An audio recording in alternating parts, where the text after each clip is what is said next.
Allen Eagle football with the coach. It is a weather delay, so if you're in the stands, take shelter, Mike. I'm glad I'm where I'm at. The Allen Eagles and the Cedar Hill Longhorns are both in the dressing rooms, and field has been cleared. And most of the people in the stands have abided by the school district request to vacate the bleachers. Kerry, this is always a very interesting situation. I remember a few years ago, we had a team that came in from Washington State, and I don't think we had the kickoff till after 9 o'clock. I think that was that Washington State or the Utah team or somebody like that. Yeah, it was. Yeah, sometime, and they will do everything they can to get that game in tonight. Get this game in tonight, and it's not like the rain is only falling here in Allen. The Prosper Stadium is in a halt. So is the Frisco Rough Rider Stadium, where the Savannah Bananas have drawn like 100,000 people out there. And I tried to get tickets, and you couldn't. You get on a waiting list, and you just you can forget it's like a lottery. It's almost like trying to win the $1 billion lottery. And they're out there, and they're having to stop. So yeah, lots of havoc. Actually, without rain necessarily right now that I can tell, but the lightning is what does it. And if you're if you're a Cowboy fan at all, or even if you're not, then you saw that was a delay last night. Yeah, you don't have to be a Cowboy fan to watch the game. That's right. And I'm sure that there are a few today that, well, we won't go down that road. But that game didn't end until, well after 11 o'clock. So that's just kind of how it goes this time of year with the precautions. This isn't the 1960s where the Green Bay Packers would just go out there and play and everything, right? This is there's different rules nowadays, and there's requirements, and there's lightning sensors, and as soon as something strikes, then usually what happens is there's a delay for you have to be 10 or 15 minutes without lightning. Make that 30 minutes without a lightning strike. 30 minutes, yes. And then it's not like this isn't Madden. The teams can't just come out there and start. They have to get out there and warm up for 15 minutes so that they're not, going to injure themselves. So there is a process there where it takes a while to get going again. Well, Mike, I can remember back in the day, even as a young coach or a player, and it was if somebody saw lightning, it was the 1001, 1002, and 1003. Oh, it's okay. Let's keep going. That's right. If you could get to 10, especially at practice time. I don't even know if they counted in practice. Yeah. But they do take a lot more precautions these days, and it's obviously well needed and well heeded. So thanks that you're with us, and we're going to continue here. We're going to take a short break. Thanks some of our sponsors. We'll be back. Allen Eagle football with the coach. Chicken and pickle isn't one thing, it's everything. Elevated eats from a chef-driven menu meet friendly competition with pickleball and yard games. Come experience what will quickly become your favorite local hang, an anytime spot with everything in our kitchen. We also offer event and catering packages which are versatile, delicious, and designed to wow your guests. We are located at 1221 Johnson Road in Allen, where food and fun spill onto the court. The Butcher Group of Ebby Halliday is a real estate business focused on putting our clients' needs first. Our job is to make sure you buy right and then sell for the maximum dollar. Not all agents and companies are equal, so let us show you why we are right for you. We are full service, full-time, and experts at what we do. Let us take your stress away and help you with your real estate needs. Contact the Butcher Group, 214-415-9787, or at www.butchergrouphomes.com, www.butchergrouphomes.com, and go Eagles! Ana Sophia's Mexican Grill has some of the best Mexican food around. Come and enjoy some carne asada, brisket tacos, shrimp enchiladas, and more of authentic Mexican flavors.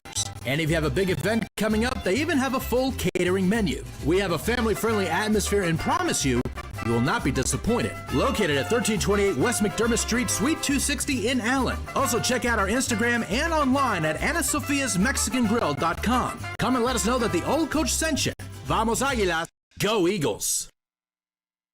Welcome to Infusion Lounge Wellness Spa, your destination for IV therapy, peptides, and functional medicine. We help restore your energy, balance hormones, reduce inflammation, and perform at your best. And because we believe in supporting our community, students and teachers enjoy exclusive discounts. At Infusion Lounge, we enhance physical endurance, mental clarity, and academic performance so you can thrive in and outside of the classroom. Located at 190 East Stacy Road, Suite 1720 in Allen, Texas, or online at infusionlounge.com. Southern Eagle football with the coach, Carl Bailey, Mike Farris, Gary Lowry. We are live. Allen Eagles Stadium, where your Allen Eagles and the Longhorns from Cedar Hill are both in the dressing rooms awaiting the weather delay that we're under. So we're here, and we're up and going. And so far, the Allen Eagle faithful are still here. Parking lot's still full, but they're just in the concourse area, kind of in the stadium, but not in the stands. We got a lot of people kind of messing around the mezzanine, and I believe if I'm going to walk that far, I'd go ahead and try to get underneath something else. Well, it doesn't even appear to. It's not raining here in Allen at all. No. Just got a little lightning here and there, and keeping everybody safe. So it brings a question that has come up before. You say, well, gosh, they're outside. Wish there were more covered stadiums, more dome stadiums. I talked to Randy Pickle about that. Yeah, right. Because he'd take care of it. Right. Yeah, exactly. And Randy said he could put it on, but it would cost a little bit. A little bit. Yeah, that's probably quite an undertaking. But the talk is, okay, well, gosh, of course, why can't they just play games in domes? But see, those are people who watch too much professional sports, even baseball. The only places in the Metroplex, really, for that to happen are the two places where the professional teams play, AT&T Stadium and Globe Life Park, right? And then the Star, which is very close, and over in Frisco. But if you go to the Star and then you want to go west to try to find the next one, you have to go to Glendale, Arizona. So think about that for just a second. It's not like they're sprinkled through Abilene and Midland. I mean, you got to go all the way to Arizona just to get to the next. Unless you go south to the Alamodome. But that's how sparse these are. The fact that the Star is there and there's probably a game right now that's underway and going just fine, it's just a rarity. So everybody has to deal with the weather like this, and so are we. Well, we'll try to get an update and see where we stand on this. But if you missed the early part of our broadcast, the Allen Eagles playing the Longhorns. It's not unusual for these two teams to play. In the last 13 years, they've played 9 times, and Cary Allen is 9-0 against Cedar Hill. Some of those are pretty close, though. They were. And Cedar Hill probably rolls their eyes knowing they're going to play Allen again. But you know what? Cedar Hill loves to play these really, really tough schedules because, Mike, how about you tell everybody who's in Cedar Hill's district? Because it's a whole different game when you get to district in that one. Yeah, and Cedar Hill, they didn't make the playoffs last year, but they've got quite a tradition. And like I say, go back to when Joey McGuire won several state championships. And as I was looking them up this afternoon, with all this talent, all this speed, all this size, and they have a tradition of being in the playoffs, they're ranked as the 5th best team in their district. Of course, you're behind Duncanville, DeSoto. Now Waxahachie's gotten tough in that district, and they even put Lancaster, who's new to 6A, up above Cedar Hill. So they've got a tough row to hoe to get to the playoffs, and then you go through that district, and that's not including some of the other teams that are 6 through 8. So I'm sure they're looking at that. I'm sure they got something to prove that they do belong back in the playoffs this year. Well, in the 12-year span from 2006 to 2017, when the Eagles played the Longhorns. During that stretch, the two schools combined to win 8 state championships in those 12 years. And I believe it was 2 years, Allen won the state championship in the big division, and Cedar Hill won the state championship when Joey McGuire was there in the smaller division. And, both schools have had a lot of talent through the years, and but Cedar Hill's never beaten Allen. They've always played, and of the 9 times we've played, we've only played in Cedar Hill 1 time. Oh, okay. The rest of them have been in either the Tom Landry Classic or in the playoff games, which were neutral sites. And the only time we played in Cedar Hill was in 2012 when Kyler Murray was the quarterback and ended up beating Cedar Hill 37-20. Okay. And I can remember back in 2020, the fall of 2020, Cedar Hill had a good team. I think they felt like that was going to be their year to get Allen, because Allen was supposed to go to Cedar Hill and play, and obviously that game got canceled due to COVID. Exactly. So this has been a good series against the two schools, always competitive, but Allen has come out on top. And, on paper, as we come into the ball game, we talked about it in our pregame show, but coming into the ball game, both teams 1-0. Cedar Hill's coming off the 3-7 season last year with Coach Nick Ward's first season as the head coach, as he took over for Carlos Lynn. Carlos had been on the staff with Coach McGuire, and he'd been the head coach in Cedar Hill for quite a few years, had some success, but my Coach Ward come in and has a good background, mostly defensive coach, coached in the college ranks, and very good coach. 3-7, a little uncharacteristic for Cedar Hill. Yeah, and I'd have to go back and look. I'm not sure how they did in their district games, but typically, if they've lost Allen at this time of the year, we usually see them right the ship and do very well, and they're usually coming down to playing Duncanville or DeSoto for those playoff spots down there. Yeah, it usually does come down to their district and some of those later games in district. And, we just Allen just played a team last week in Legacy out of Midland, and they play in a 5-team district. So 4 teams. Basically, it's a participation trophy almost for that district. And then you turn around and you see the inequitable when you see back, when Allen, and there were a couple years where, Plano and Plano East and all of that. I mean, it was tough. It was tough to get through the district, and Allen was able to win district, but there were a lot of tough teams. And then you talked about the Cedar Hill district. I mean, I don't know that it gets much worse than that. So, or worse, or more competitive. Let's put it that way. By the time they get to the playoffs, it's like a break. Exactly. Well, that's how come you look at a couple of years ago, and I don't remember exactly. Like I say, their record was just a little above 500, but then when they get to the playoffs, they go 4 rounds. So that tells you that they were battle tested during district. Well, let's talk a little bit about the Allen Eagles last week. I know that during the pregame show we went over this, but we may have a few people out there that missed our Sterling opening. Allen looked like it's dominating self last week in the win over Midland Legacy, 46-14. Both quarterbacks played well, and Gary, I think you have the stats, but Jeremiah Dowd started the game. Ty Snell came in, and on both plays, the first time each one had an opportunity to throw a pass, they both threw touchdown passes. The first one was Jeremiah Dowd, who threw one down the middle to Carter Harris. I say down the middle, 45 yards down the middle to Carter Harris, who was running by himself. He didn't have to high point this one like he normally does. Beautiful touchdown catch. And the irony of that is that Carter Harris averaged 28 yards last week on his catches.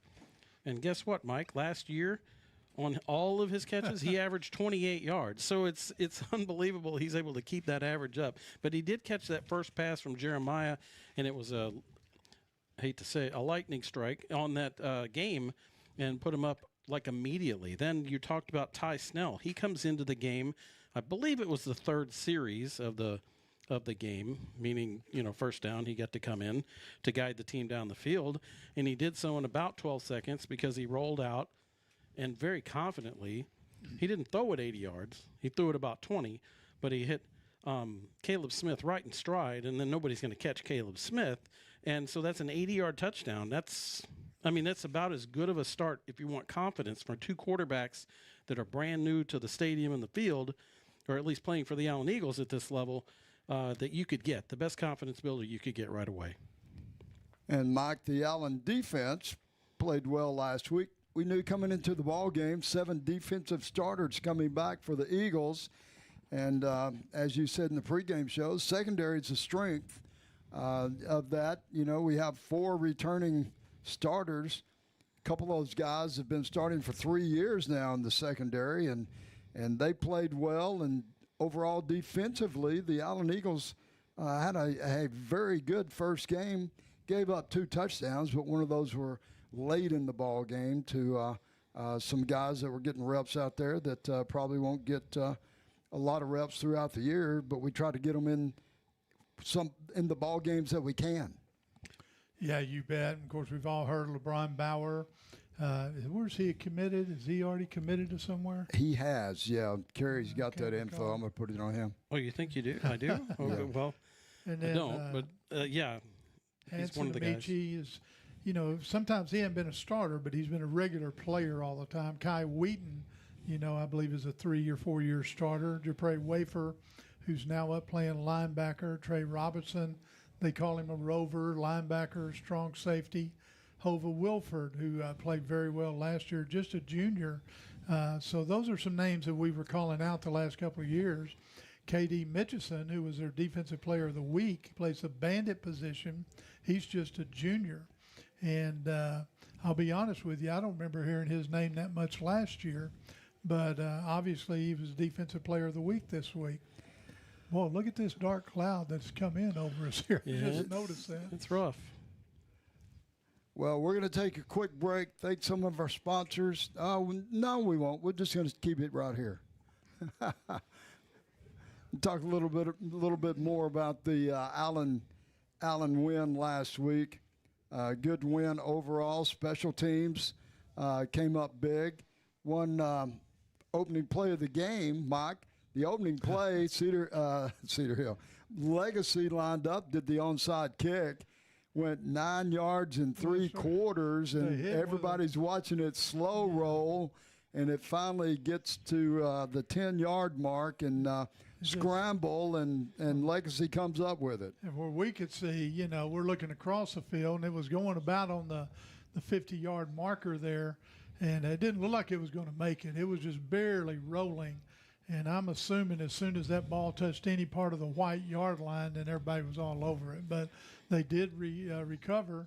And then we saw several onside kicks after that from Allen and from Midland. And Midland kept trying to run the reverse return. If you kick it deep, they would run from one side to the other.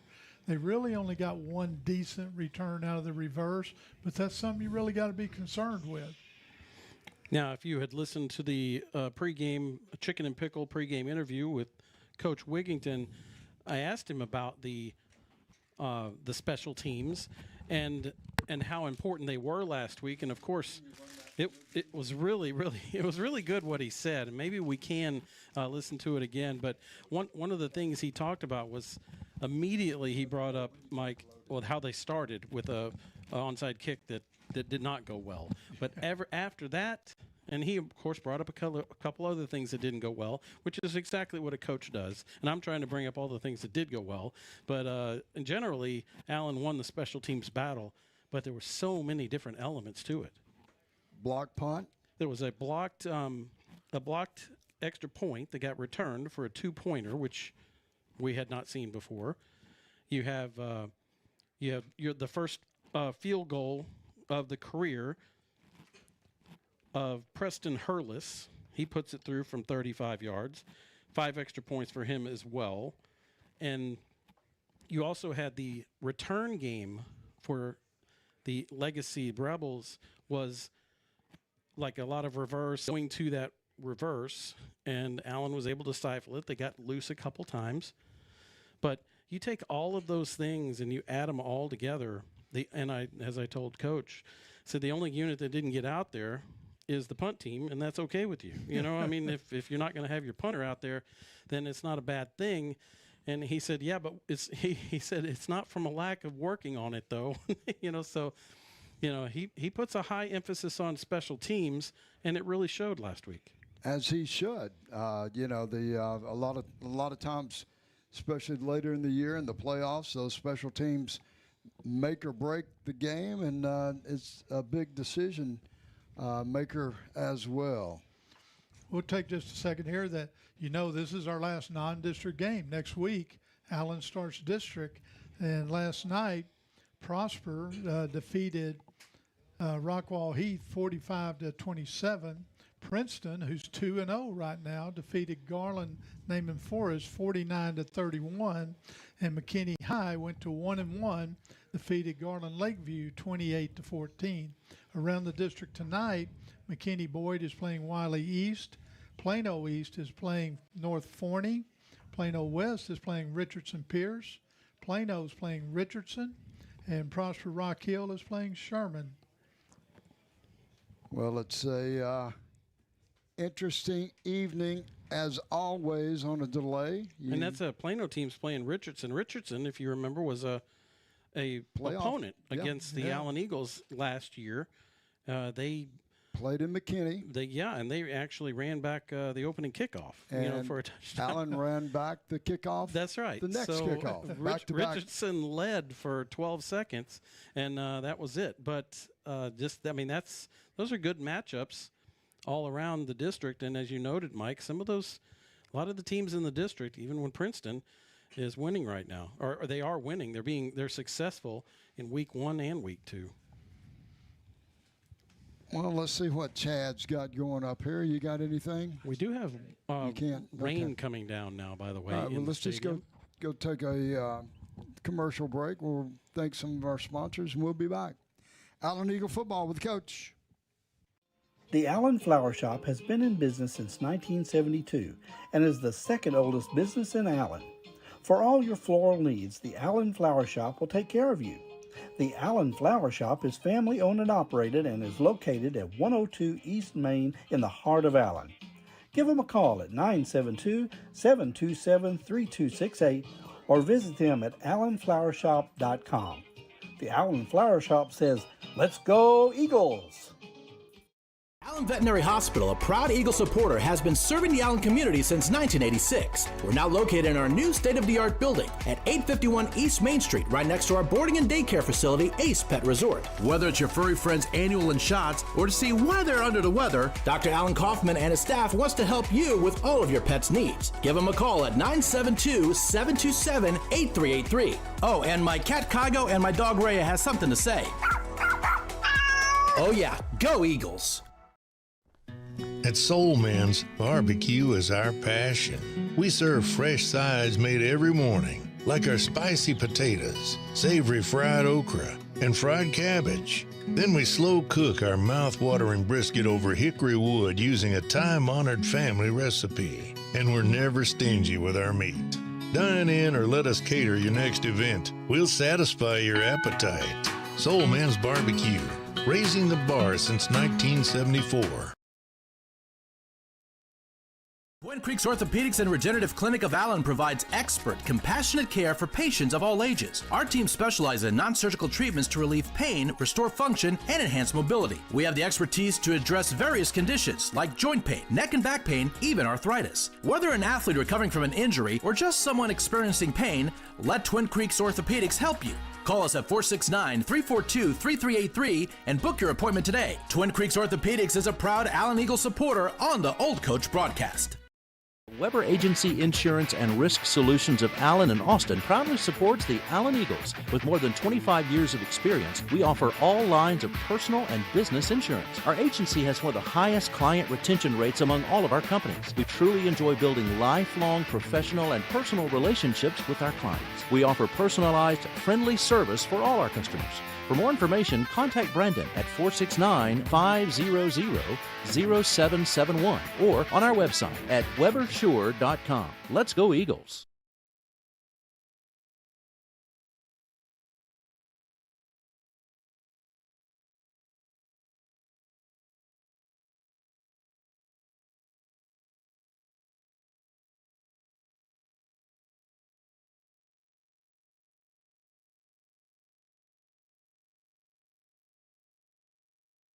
Come on into Thrive Dental and Orthodontics, your friendly neighborhood smile squad. From cleanings to braces, we do it all with wow-worthy care, where luxury meets affordability. Get the smile you've always wanted with top-tier treatment that doesn't break the bank. And the best part, new patients get with their exam. It's dentistry that makes you say, whoa! So what are you waiting for? Smile bigger, smile brighter. Only at Thrive. You'll find us at 1010 West Exchange Parkway in Allen, Texas, or book online at thrivedentist.com.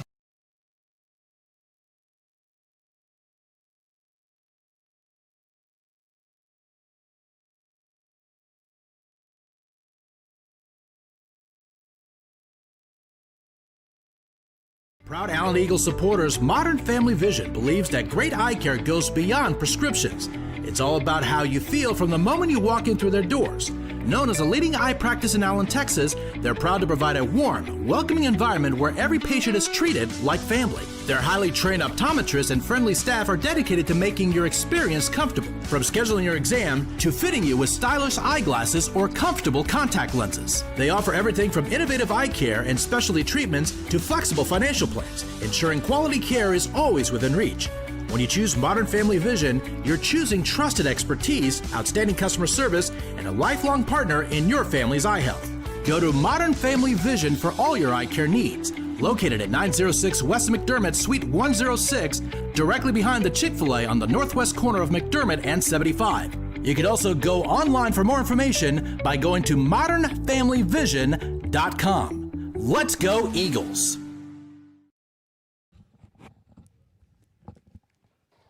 Allen Eagle football with the coach, Carl Bailey. We're live, Allen Eagle Stadium. It's the coach, Carl Bailey, Mike Ferris, Kerry Lowry, Chad Price, Keith Paxton. And under a weather delay, as you can see. And what's the score, Coach? Well, actually the game never started. Oh. So right. they went into a weather delay while the teams were on the field warming up. About 7:15, 7:20. Cleared the field, everybody went in, and as long as we keep getting lightning strikes in the vicinity, it's a 30-minute delay from the last known strike, and they have electronic equipment, and you know, Mike, the old eye test, sometimes you can just see it out there, but that electronic equipment, it spots every one of them. You bet, and especially you get within that 10-mile radius, you know, usually you can see it in 10 miles, but you may be looking one way and it's behind you the other way. And it doesn't necessarily have to be a lightning strike that goes to the ground to register on there. Well, the Coach, you know what I just got on my phone? Yeah. I got a notification from the Old Coach YouTube channel. Okay. That there is posted a interview that you did during the week with Coach Wigington. Absolutely. Yeah. So, Coach Talk. You know why I get this? Because you subscribe. Because I subscribed. To the Old That's right. Coach YouTube channel. Right. Yeah, and if anybody's out there right now, which it looks like we have a few viewers online, but go ahead and give us a subscribe. And it doesn't carry. How much does it cost? It didn't cost me anything, and it won't cost you anything either. It's absolutely free. Just helps us out. Just helps the channel, the algorithm, and all those fancy things that social media does these days. So, like it, subscribe, and help the old coach out there a little bit. Well, I see a few cars leaving the parking lot. They're drifting out, and Cedar Hill faithful across the way, bundled up. I tell you what, it's a. We'll just get a shot of this, and you can see. There we go. Steve Williams Field. Rain coming down. Weather delay, Allen, Texas.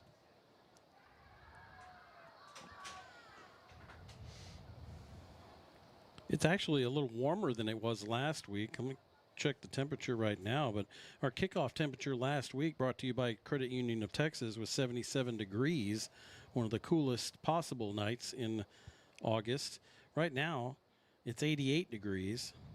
Could drop a little bit as this storm clears through, but still, at this time of year, it could be 100. It's just not. But now you can't play even though it's nice and cool outside. Well, they're going to wait it out. Last word I had from the staff is hang on. We're gonna wait it out.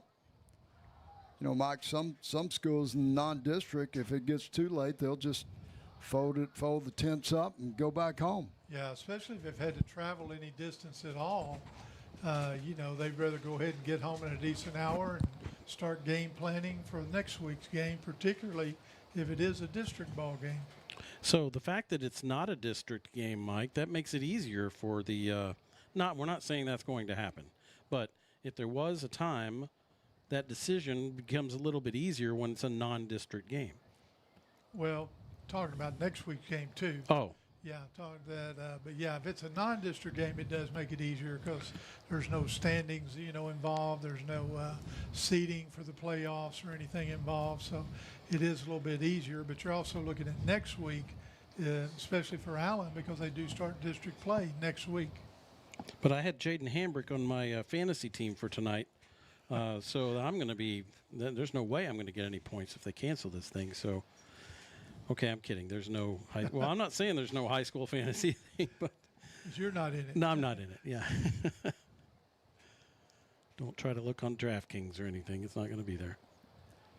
Finally, I see the lights of Lovejoy over to the east of us here, and I finally see that Highland Park and Lovejoy are in the same weather delay we're in.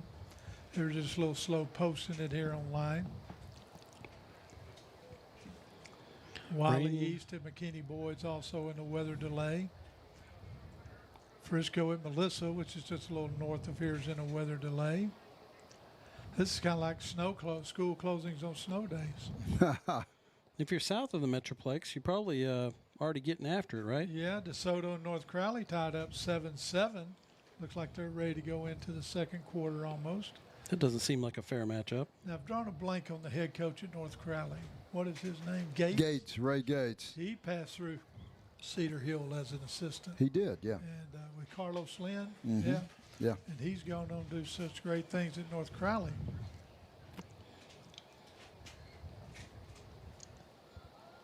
I remember that between time when Coach McGuire was not at Cedar Hill anymore. Mm-hmm. And I'm not sure what he was doing, but he hung out with us one game at Clark Stadium. I think we were. Well, I think he was coaching at Baylor. Okay, he was on a recruiting night. So, we're just standing next to each other and just having a good old conversation for a good half hour.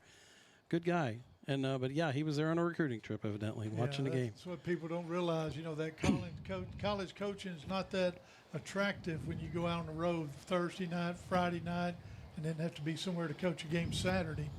And then back Sunday working on the next week. That's right. Yeah, it's a 7-day-a-week job for sure. Lightning still comes across the sky. We're up here. Rain still coming down in Allen Eagles Stadium, and it's going to be a little bit longer. By the way, that interview with Coach Wigington, brought to you by Chicken and Pickle, and I believe it's Karen Hawkins. Karen, great. Shout out to Karen. Yeah. So, head out to Chicken and Pickle. I know I'm going to. And then we have Anna Sophia's Mexican Grill. We talked about them. That's you just get hungry watching that commercial. And then, Spazzo is one of our favorites. That and Lobby's Pizza, and we've got just about every dish covered. That's right.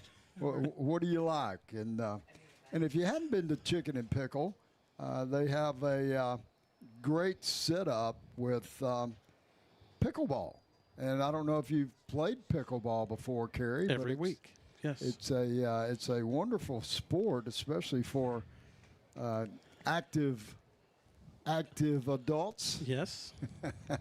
And I tell you what, it's they've got the setup. They've got it indoors, outdoors, and it's an exploding sport. And I play it every Saturday morning. And but I need to head out to Chicken and Pickle and have a good meal along with it, because where I go, there's no meal. So my friend isn't feeding me.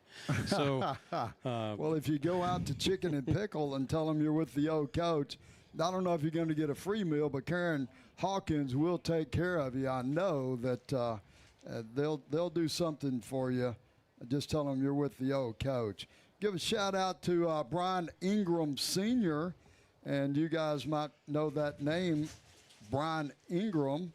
He's our defensive tackle coach here on the varsity staff. And Brian Ingram Sr. was with us last week. This week he's tuning in from Pensacola, Florida, along with Brian Jr.'s sister, Ronnie. And she's watching from Houston tonight. So shout out to the Ingram clan. There you go. Brian, the defensive tackle coach. Yeah, we saw him down on the field tonight, and he was working hard getting those guys ready tonight. And he's got some good ones on that defensive line, too.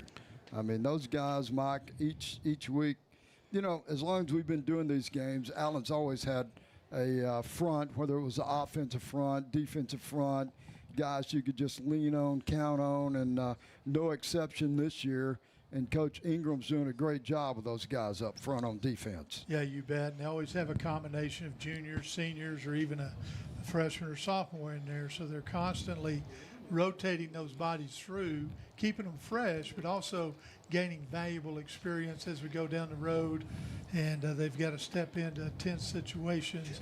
They're not going to be near as shy because they've played so much under the lights early in the season. And look at the that front 8, you want to call them starters and backups, but like you said, Mike, they rotate in. Every one of them has a tackle so far in just game 1, all 8 of them. So that's everybody's playing, from Stone Reynolds, Caleb Johnson, Jacoby Wilkerson, and Tim Drake, Beckham Parker, Devin Palmer, Josh Shaw. They're all getting in there and making a difference when they have their chance. And, it's nice when you have a team like that where you have depth, and you don't have to pace yourself so much when you're one of those guys, because you can kind of go all out, because then your buddy's going to come and tag in and take care of things for you for a couple plays, and then you go in and give it your all the next time around. Yeah, and it says a lot. Josh Shaw is wearing number 1, and you just don't get that jersey because you go in there and say, Coach, I want to be number 1 this year.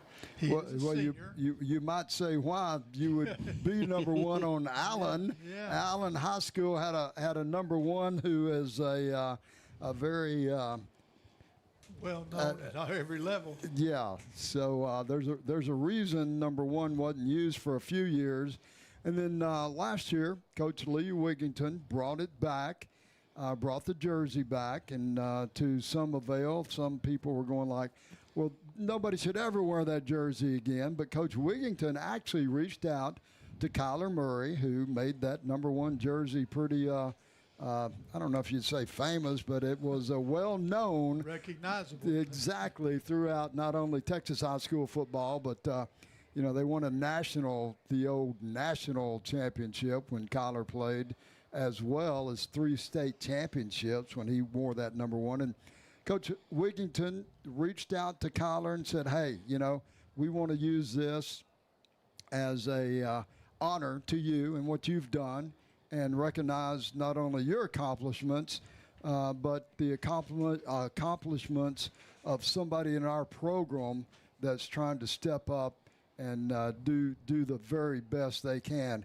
And so that jersey was awarded to Josh this year to wear because of his efforts in the offseason, his leadership skills, and his work ethic and everything that he did in the offseason to get ready for this season. So Was it voted on by the team? by the team and the coaching staff. So that says a lot. You're Yeah. a defensive lineman, and you get that honor bestowed upon you. That says a lot. And usually you think of number one being a very athletic person on offense most of the time. Yeah, wide receiver, maybe a secondary guy, but for a defensive end to wear it, that sure says a lot about Josh and his character and his work ethic. And we'll give a shout out to Collar. I don't know if he's out there listening to the broadcast of the old coach tonight, but if he is, and well, we're going to sure watch him this week as the Cardinals start their season. Always follow him, and as well as any of the guys in the pros, like Levi, who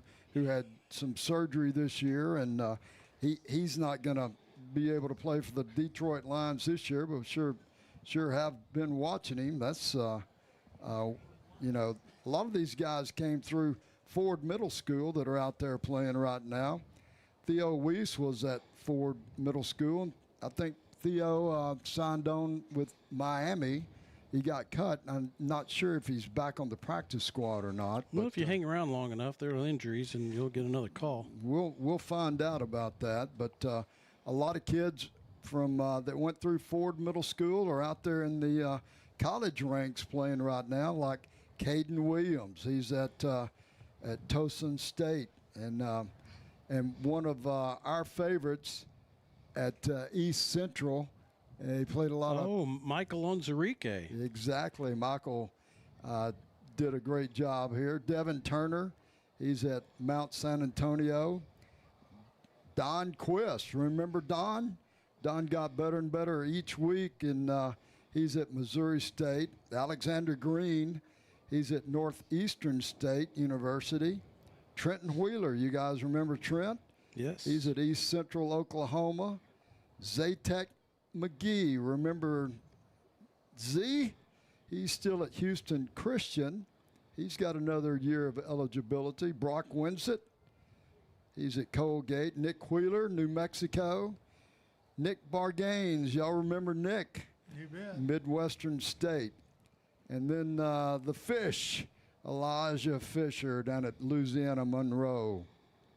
He's got another year of eligibility, and several of those guys are still playing. Jalen Jenkins, Texas State. Jordan Tyson, he's one of the top athletes, receivers at Arizona State this year.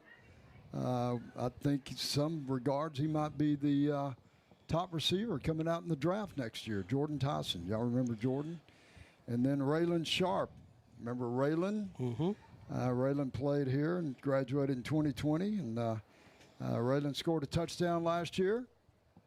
Last week. Last year. He scored a touchdown last year. He also scored one last week for Arkansas. How many catches did he have, Kerry? He had 3 catches last week. Okay, and a touchdown. And a touchdown. Yeah.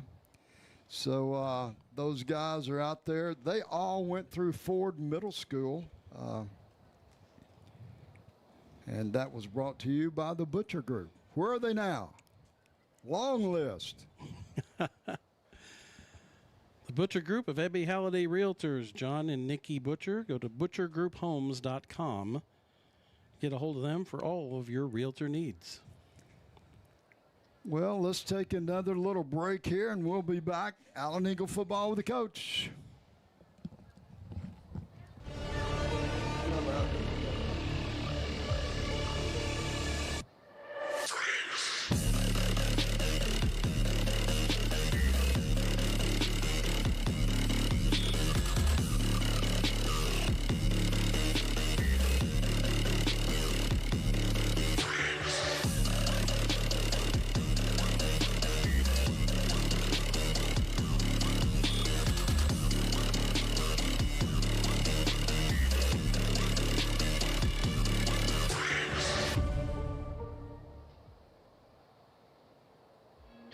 Chicken and pickle isn't one thing, it's everything. Elevated eats from a chef-driven menu meet friendly competition with pickleball and yard games. Come experience what will quickly become your favorite local hang, an anytime spot with everything to do. We love serving up great memories and great food made right here in our kitchen. We also offer event and catering packages which are versatile, delicious, and designed to wow your guests. We are located at 1221 Johnson Road in Allen, where food and fun spill onto the court.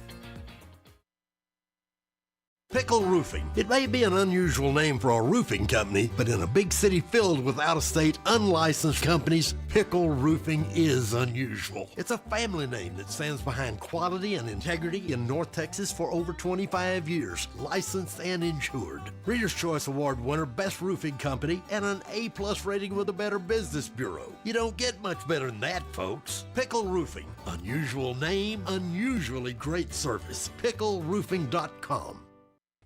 At Lobby's Pizza, you'll experience flavorsome pizzas, pastas, and more. Located at 1010 West Exchange here in Allen, Lobby's Pizza will quickly become your favorite. We have quick delivery service and takeout too.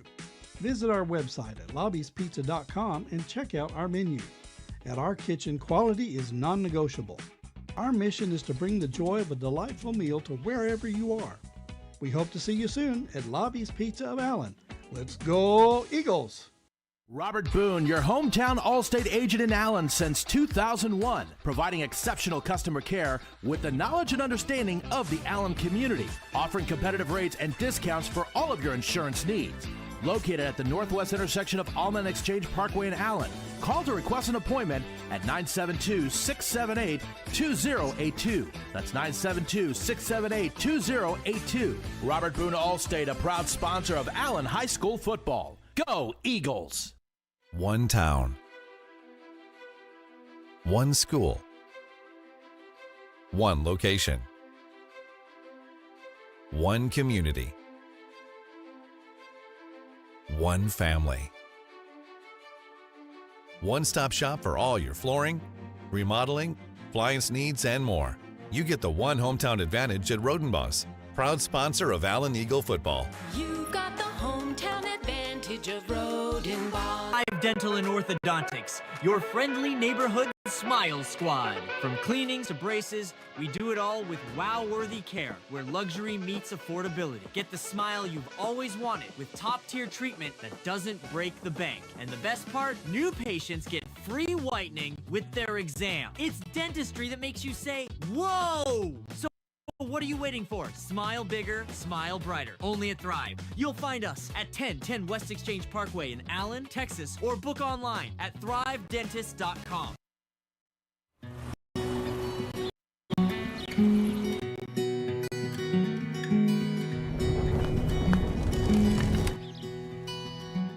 "45 years ago, our family raised the bar on barbecue. We didn't change with the times because we prize family, tradition, and value above all else, and never ever being stingy with our meat. Soul Man's Barbecue, raising the bar since 1974. The Butcher Group of Ebby Halliday is a real estate business focused on putting our clients' needs first. Our job is to make sure you buy right and then sell for the maximum dollar. Not all agents and companies are equal, so let us show you why we are right for you. We are full service, full-time, and experts at what we do. Let us take your stress away and help you with your real estate needs. Contact the Butcher Group, 214-415-9787, or at www.butchergrouphomes.com, www.butchergrouphomes.com, and go Eagles! Allen Eagle football with Coach Carl Bailey, Mike Ferris, Kerry Lowry, and we are live Allen Eagles Stadium. And as you can see on the broadcast, we are under a weather delay.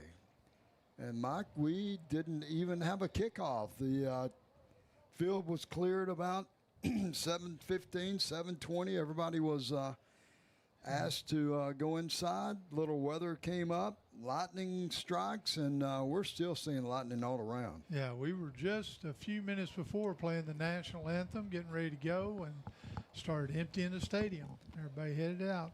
And the way it looks on the weather, Kerry, you're the weather guy. You got the Weather Bug app and all that stuff. It looks like it's going to be an hour or so before it even clears out. Yeah, because as you know, as soon as the lightning does stop, if we can get it to stop, None of us have that power. But if we can get it to stop, then it's 15 or it's 30 minutes to not have a single strike, and then 15 minutes for the players to come out on the field and warm up. So at all times you see a lightning strike, which we just saw one within the last 5 minutes, you're talking another 45 minutes to wait. So now luckily, very fortunate that the field is not getting muddy. So got that going for us. It's going to be wet, but that doesn't affect anybody. It's when it gets all muddy that's a mess. But not happening here at beautiful Eagle Stadium. Steve Williams Field. Mike, the stadium was opened in 2012, and that opening ball game against South Lake Carroll, one of the biggest non-playoff crowds I've ever seen, and for a Texas high school football game. It was an overflow stadium. Over 22,000 people were here, and the fire marshal stopped people from coming in. People were in the parking lot trying to get in. It was a crazy night that this stadium opened. South Lake Carroll was the defending state champs, and Grant was their quarterback, coming back for his senior season. Oh, Kenny Hill. Kenny Hill, yeah. I'm thinking of Grant Hill, his dad. And he was coming back for his senior season. He'd been the quarterback on the team that won the state championship as a junior.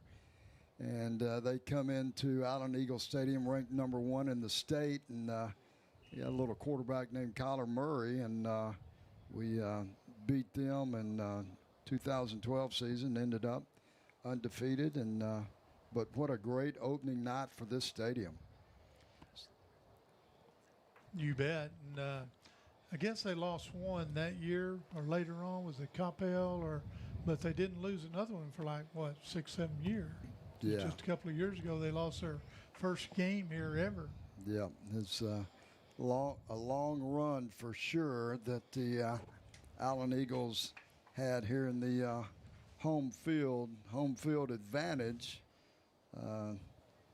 Had some the regular season consecutive win streak, if I remember right, was 84 games. That went 84 games between 2012 and 2021, and in that season that we won 84 consecutive regular season games. And within that time period, 57 consecutive wins, counting playoffs and the run to the 3 state championship seasons. 16 consecutive district championships. You know, Coach Wigington is the 12th head coach in Allen High School history, and this year marks his 4th year here. His first year, 2022, they went 7-4. And then the last 2 years, they've played 14 games, going to the regional finals. And every year, the record, and records are just that, wins and losses, and you go out and you play the best you can each week. But went 9-5, then last year 13-1. So there's been improvement every year, and it shows. It shows. You bet. And any coach will tell you it may not be major changes, but when they come in, there's some little philosophical changes and the way they want to run the program. And you think, well, why would you change anything when you inherit a program like Allen? Well, you and your coaches have to be comfortable, too, with what you're doing, terminology, off-season workouts. And that first year, Coach Wigington, he didn't get the job till July or after July. So it was definitely in the summer. I think he got hired right in June, but right when school was out. Yeah, so he didn't have any off-season workout. And no spring ball. Trying to meet kids when they only come up here voluntarily, and so that's a tough road to hoe. And you go 7-4. And made the playoffs. Yeah, everywhere else they'd be very happy with that. But at Allen, that was a very, very step back. And so he met the challenge straight up very quickly once he was able to have his full year of off season and whatever it may involve. Only having 12 head coaches, and that says a lot for a program that it's been solid all those years, and it even goes back to in the early days that in the 1970s, John Pierce, and I'm sure Mike, you remember John. A lot of listeners out there may remember Coach Pierce and his days as a head coach here in Allen. He was here 7 years, and he had an outstanding staff, one of which was Eddie Brister from Austin College, and our fraternity brother, and Steve Williams was hired on Coach Pierce's staff. But those 7 years, as many good teams that Coach Pierce had when he was here, and his record was 41-21. But during that period of time, they only made the playoffs once. Yeah. And of course, you remember back then, only one team out of the district made it. Exactly. And a lot of districts would have 7, 8, 9 teams in them. Yeah, and so after John left, there was a little gap there of 13 years when Ken Purcell, our friend, your friend, my friend from Plano Senior High, came over here, and Ken was here for 13 years. And he only made the playoffs twice, and ended up his record was 69-66. But then Joe Martin came in and really kind of established the groundwork, the base of the program that we know it as of today. Joe was here for 3 years, made the playoff all 3 years, ended up going 31-9, having that record over a 3-year period of time, and the staff that he brought in with him from Garland, Tom Westerberg was his offensive coordinator, and Terry Gamble was his defensive coordinator, and some of the assistant coaches that they brought in together and stayed here, and after Joe left, and I should mention before Joe came in, after Joe left, Todd Graham was here for 6 years. And Todd was here, made the playoffs 4 years, and then Joe came in, and Tom Westerberg took over as the head coach when Joe left. And now 4 teams go to the playoffs, so every year since then, Allen has been in the playoffs. Coach Westerberg, head coach, went to the playoffs every year. And Tom won 3 state championships as the head coach here. I take that back. He won 4 state championships, 2008, and then 3 with Collar. So he won 4 state championships. Sorry about that, Tom, if you're listening. I know that. But he's in the playoffs every year. Ended up with a record of 134-17. Not a bad 12-year record for Texas high school football head coach. And then Tom leaves, and we hired Terry Gamble back. Terry had been the defensive coordinator here and went to Waco Midway, got that head coaching experience there, and took Midway to the state championship game 1 year. And Terry came back 5 years as the head football coach, won a state championship 2017, ended up with a record of 65-4, making the playoffs all 5 years, and winning 64 out of 69 games. That's pretty good. That's pretty dang good. Yeah.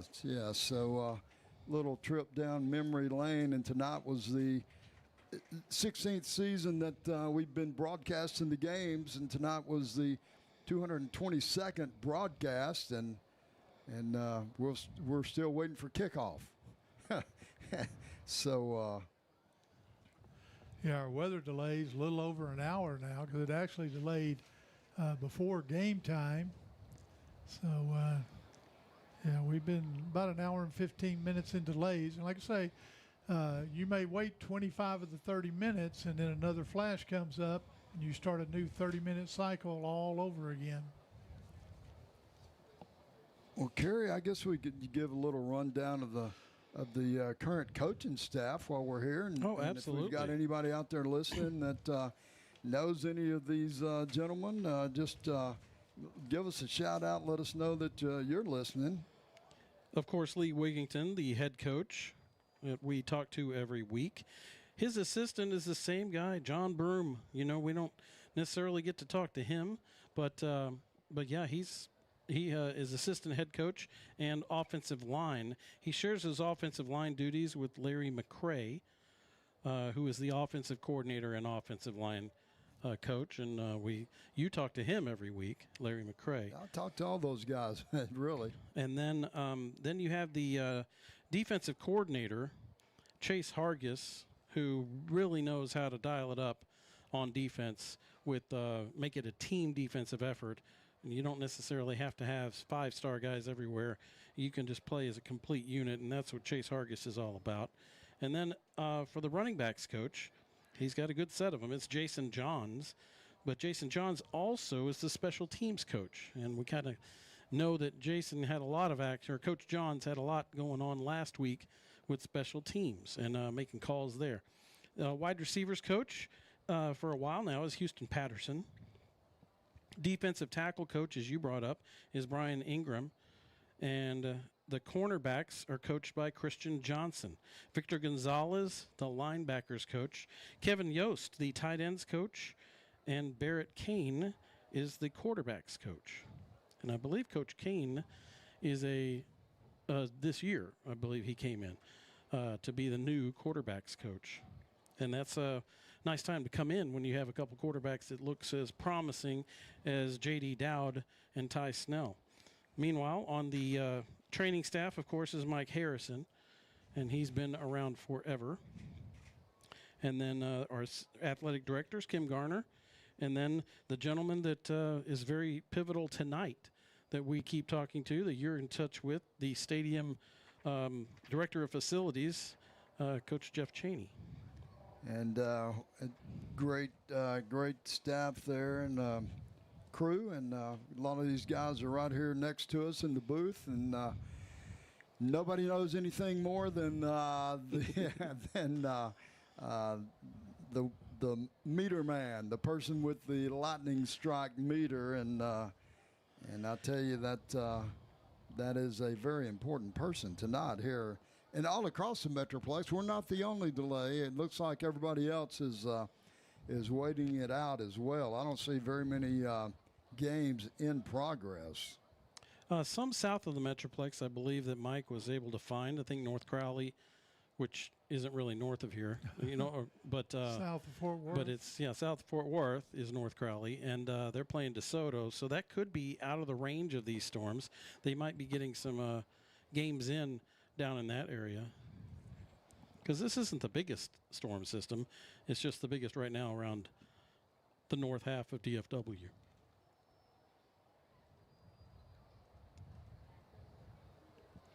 Yeah, and you see a lot of them. They're on the same latitude that we are. They're under postponement right now. Well, the lightning continues to blast away, and thanks for hanging out with us. I know we still have a number of people on board with us, and on a night like this, sometimes we just try to look for things to talk about. We've done these a few years that had delays, and well, we keep talking about our sponsors, and because they're so important to what we do here, and from Boone Allstate Agency to Infusa Lounge, so anytime you hear those names, go look them up. We do. I can't wait to go eat at Anna Sophia's Mexican Grill. So, that's the kind of things that now I don't need any insurance right now, but a lot of people do. So sure, our roof. It's that time of the year. Oh my gosh, get your roof checked, and right. The Pickle Roofing halftime show, which award-winning halftime show.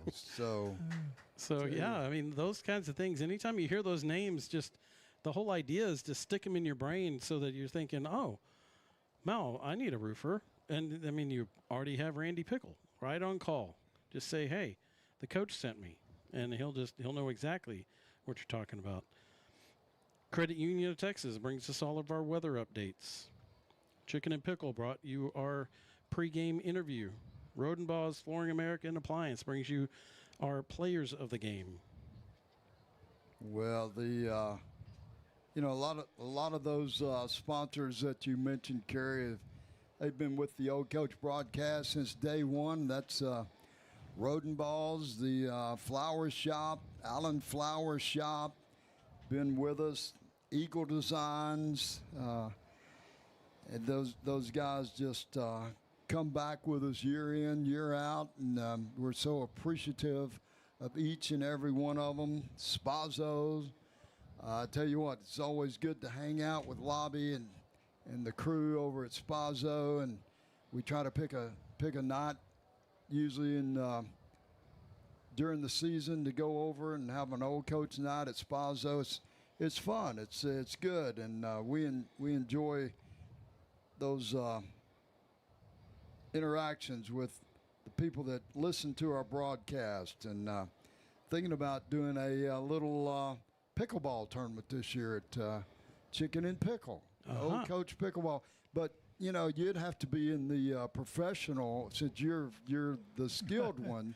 Okay. We'll have a couple of different divisions, and if you're skilled. So I got an update on the DeSoto North Crowley score. DeSoto 14, North Crowley 7.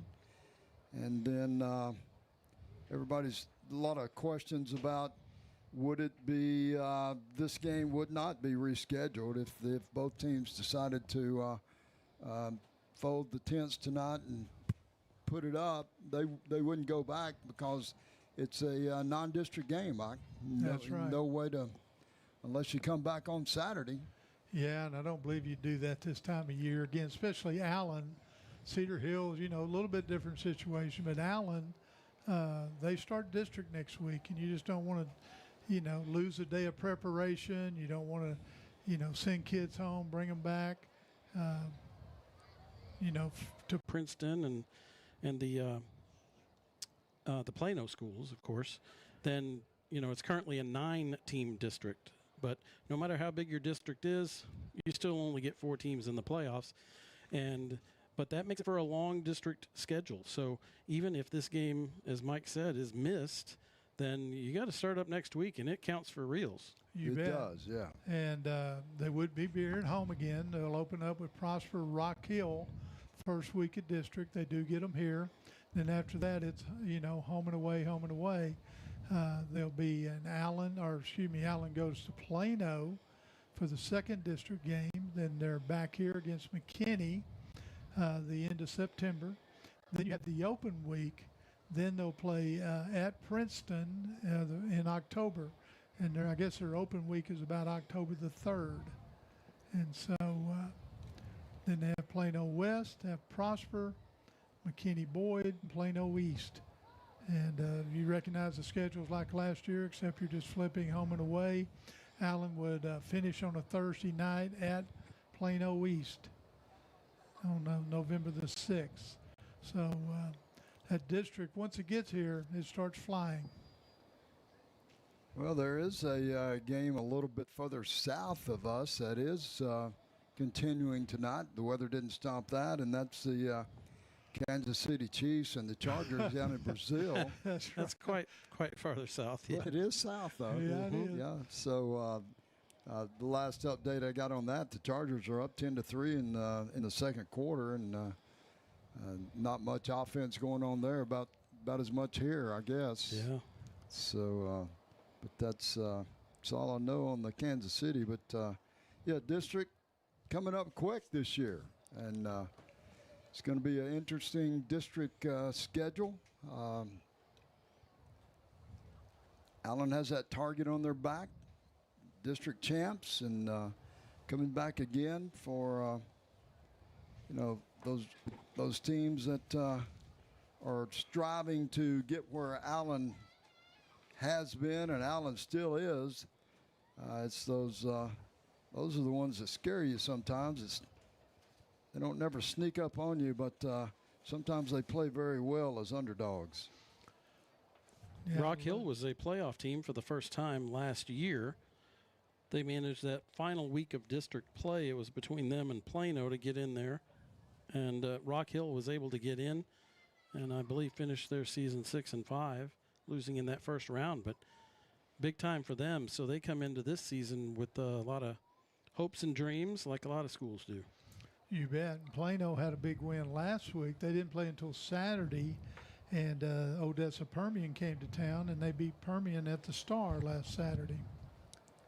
Our good friend Carl Griffith. You guys remember Carl and James? James the kicker. Yeah, and James is entering his second year of law school. Carl says it's great hearing you guys again. Love to catch up at some point. And Carl says, I use Pickle Roofing. And I told Randy it was because of the old coach. So thanks, Carl, and great to hear from you, my friend. If you're out there and listening to us, I know Ann and Earl, our good friends, are listening. Actually, Ann's been listening to us at home. Earl came to the ball game. That's right. And Earl's been here, but I think he folded his tent, and he's going to make his way back to the house. And so you better get ready. Earl's coming back home. Just a heads up. And I got to talk to them recently. Such nice people. She said, sometimes I just don't like those other announcers when they do the games. So I just turn off that TV and listen to you guys. I'm like, well that's what you should do sometimes. And our super fan, Chad Wilkinson's been with us tonight. I don't know if Chad's still hanging in, waiting for the kickoff, but if you are, Chad, hello, good evening. And our super fan, Allen Eagles super fan, Chad Wilkinson. Thad Dingler's out there at work tonight, and he was getting ready to listen to the ball game. So, again, if you guys are out there listening, give us a shout out. We'll give you a shout out. And as we gather up, looks like the rain has kind of stopped here in the stadium. The lightning has not, though. We know it's moving away. It's just not moving away fast enough. So we'll take another little break, and we'll be back. Allen Eagle football with the coach. Okay, Kerry, you want to sit down for a while? I know your legs getting tired. Hey, Allen Eagles. In case you hadn't heard, CUTX has a full-service branch inside Allen High School, which means all faculty, students, and parents are eligible for membership. We offer everything you'd expect to see at a financial institution: loans, checking accounts, CDs, and more. Visit the Smart Branch or cutx.org to learn more.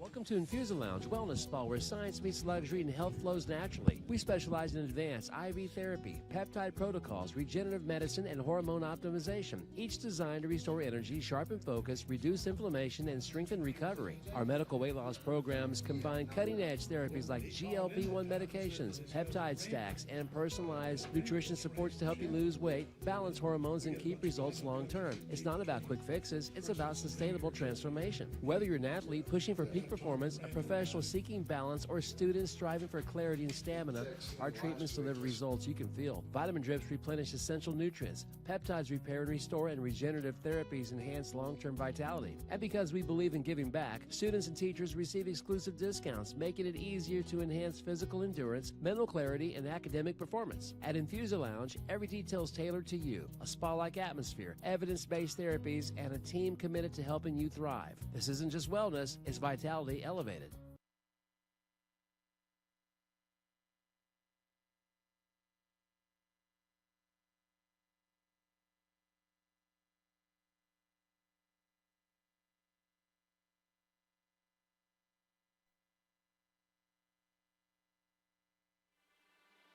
I've always heard there's only three things you need: food in your belly, clothes on your back, and a roof over your head. That's just not getting it, guys. So, Randy, what's the problem? It just feels weird doing a roofing commercial in a stadium without a roof. Well, everybody can't be Jerry Jones. Hey, Travis, this ball would be a lot easier to catch if it had a roof over it to protect you from the rain. Whoa, still got it. Randy, I love this stadium, but how are you supposed to raise the roof if there's no roof? So maybe our stadium doesn't need a new roof, but your roof is a big deal. My name is Randy Pickle, and at Pickle Roofing, our family is covering yours. Well, darn, the concession stand's not open. I was gonna get a pickle. Rookie mistake. You gotta bring your own. The Allen Flower Shop has been in business since 1972 and is the second oldest business in Allen. For all your floral needs, the Allen Flower Shop will take care of you. The Allen Flower Shop is family owned and operated and is located at 102 East Main in the heart of Allen. Give them a call at 972-727-3268 or visit them at allenflowershop.com. The Allen Flower Shop says, "Let's go Eagles!" Proud Allen Eagles supporters, Modern Family Vision believes that great eye care goes beyond prescriptions. It's all about how you feel from the moment you walk in through their doors. Known as a leading eye practice in Allen, Texas, they're proud to provide a warm, welcoming environment where every patient is treated like family. Their highly trained optometrists and friendly staff are dedicated to making your experience comfortable, from scheduling your exam to fitting you with stylish eyeglasses or comfortable contact lenses. They offer everything from innovative eye care and specialty treatments to flexible financial plans, ensuring quality care is always within reach. When you choose Modern Family Vision, you're choosing trusted expertise, outstanding customer service, and a lifelong partner in your family's eye health. Go to Modern Family Vision for all your eye care needs. Located at 906 West McDermott, Suite 106, directly behind the Chick-fil-A on the northwest corner of McDermott and 75. You can also go online for more information by going to modernfamilyvision.com. Let's go Eagles! Santa Sophia's Mexican Grill has some of the Mexican food around. Come and enjoy some carne asada, brisket tacos, shrimp enchiladas, and more of authentic Mexican flavors. And if you have a big event coming up, they even have a full catering menu. We have a family-friendly atmosphere and promise you will not be disappointed. Locate them and let us know that the old coach sent you. Vamos Águilas, go Eagles! Chicken and pickle isn't one thing, it's everything. Elevated eats from a chef-driven menu meet friendly competition with pickleball and yard games. Come experience what will quickly become your favorite local hang, an anytime spot with everything to do. We love serving up great memories and great food made right here in our kitchen. We also offer event and catering packages which are versatile, delicious, and designed to wow your guests. We are located at 1221 Johnson Road in Allen, where food and fun spill onto the court.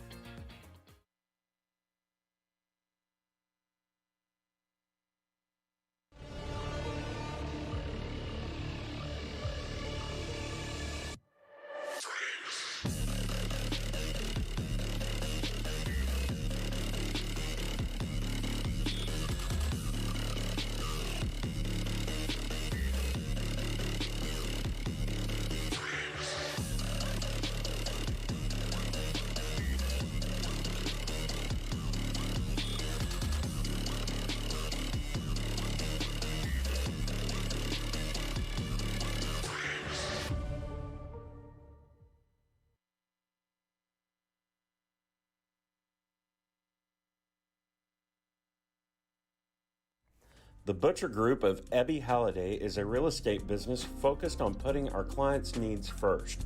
Our job is to make sure you buy right and then sell for the maximum dollar. Not all agents and companies are equal, so let us show you why we are right for you. We are full service, full-time, and experts at what we do. Let us take your stress away and help you with your real estate needs. Contact the Butcher Group 214-415-9787 or at www.butchergrouphomes.com, www.butchergrouphomes.com, and go Eagles!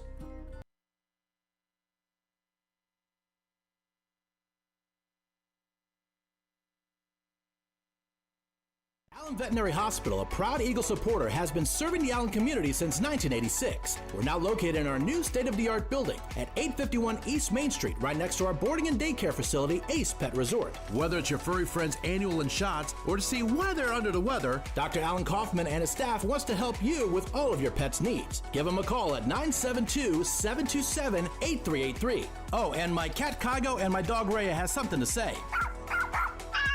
Oh yeah, go Eagles!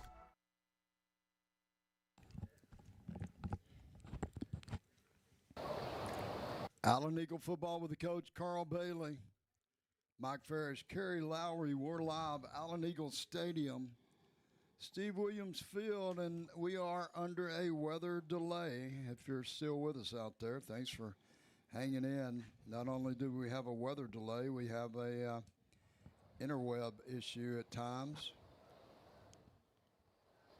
That's your own word. You made that up. I did.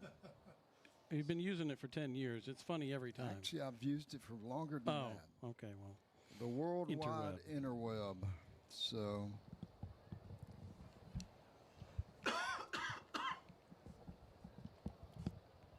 So both teams are in the respective locker rooms. And Mike, not only did we, they didn't even get a chance to flip the coin. Captains never came on the field. It was about 7:15, 7:20-ish when they decided to go in first strike. And we look across the skies, and I still see lightning up here. I don't know. It's got to be within 10 miles if I can see it. Yeah, I mean, we've got a pretty good view here. And like I say, I look out there and see those Lovejoy lights, and I know they're probably within 10 miles. Yeah, so... The captains literally were on the sidelines lined up because I was looking at their numbers so we could talk about them before they walked out to the center, and they never even got out there to start. The captains for the Allen Eagles this season we talked about number 1. So Josh Shaw got the number 1. He's also a captain, obviously, because that's voted on by the players, as well as number 5, Kai Wheaton, number 99, Devin Palmer, and number 3, the only offensive player in the bunch, and that is Caleb Smith. Those are your 4 player-voted captains for the Allen Eagles. I think that says a lot about Caleb Smith, too. He was out last year with an injury, and, anytime you've got an injury, sometimes you don't feel as much a part of the team, but you've got to be in there working out, rehabbing, and I'm sure those guys watched him from a distance to see how bad he wanted to get back and play and how hard he was working during his rehab year. And last week was a big week to come back. How many catches do you have? 8 or 9 catches? 11 catches, a couple of touchdowns, and I hope we see that from Caleb for about 15 more weeks. Be nice, wouldn't it? So weather delay here. I'm getting a lot of questions, texts about wonder if they will play or not.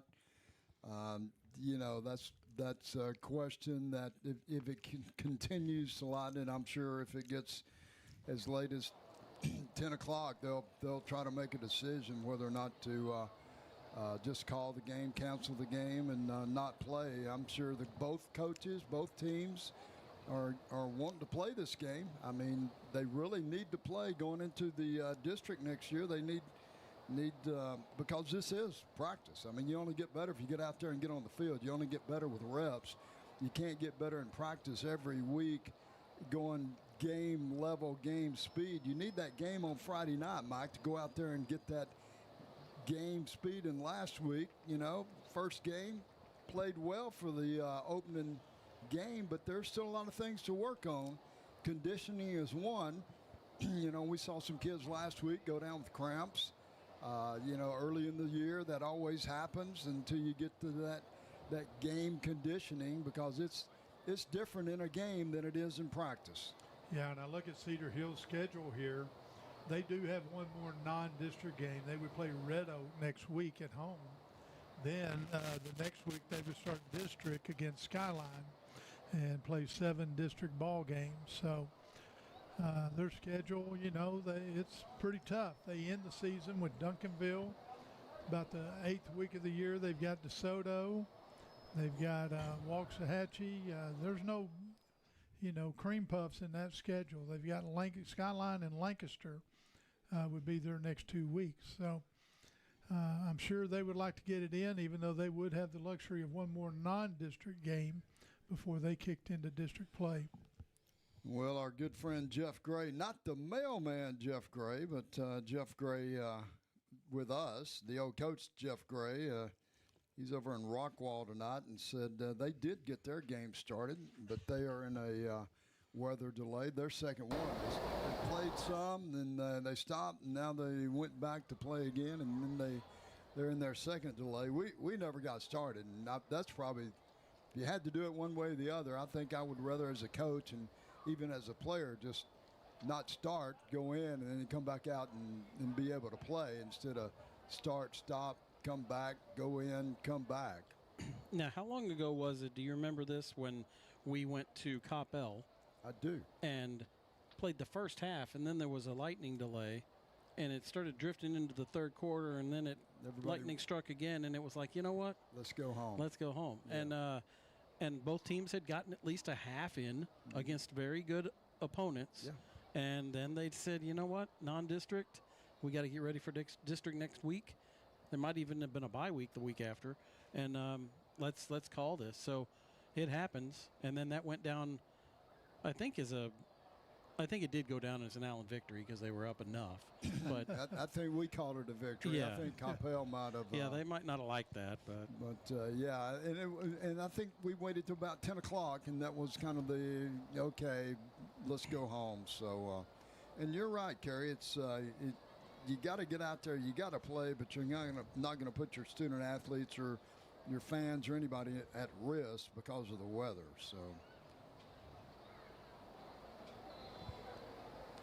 The Savannah Bananas are playing out in Frisco. Yeah, we mentioned that in the pregame show. I signed up for tickets. They're playing a double nighter, a Friday night, Right. then come back Saturday night, play again, and you get on a waiting list, and then they'll let you know whether or not you get a chance to get tickets. Okay.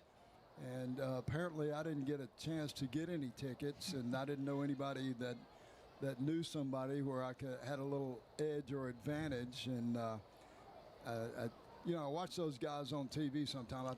It's very entertaining.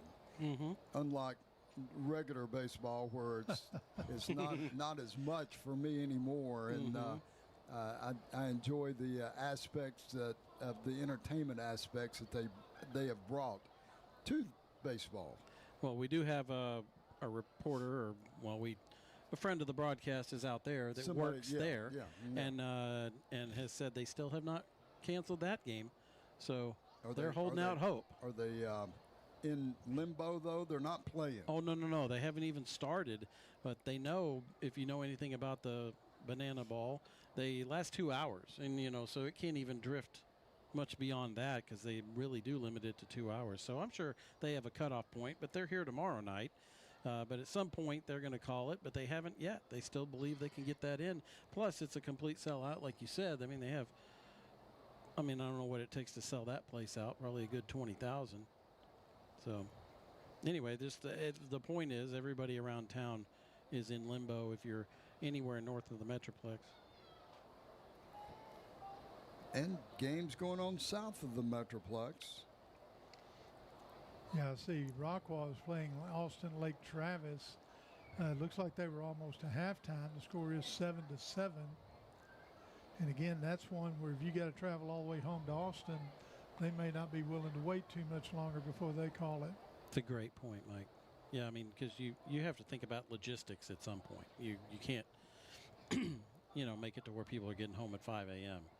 So when the whole plan is extreme enough to get home at 3 a.m. You don't want to really, I don't think that's an exaggeration, 3 a.m. to get home. No, last week Legacy, they had about a 5.5 hour bus ride when they left here about 11 o'clock at night. Yeah. So you don't want that to happen to the student athletes or anybody else, for even though it makes you think twice about scheduling a game that far away from your home. But a lot of teams have to do that these days. They can't find opponents to play, right? And some of the better programs have to reach out, and just like Legacy, I believe Midland Legacy, if I saw their schedule right, Mike, they were traveling 3 weeks in a row. Oh, I think it was like 5 of their first weeks because they have so few district games. But they had a hard time finding games, and they came to Allen 2 years in a row. Yeah.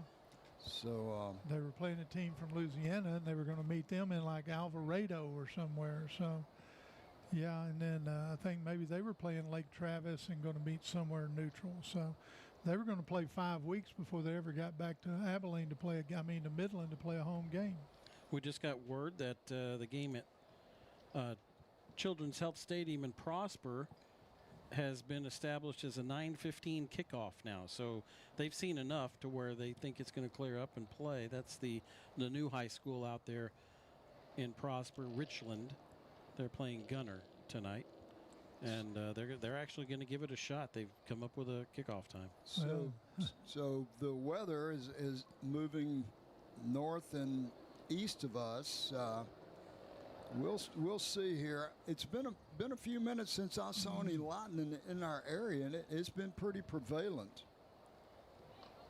You guys are the big words this time. The plethora, I think Mike said in the pregame, and this is a vocabulary game.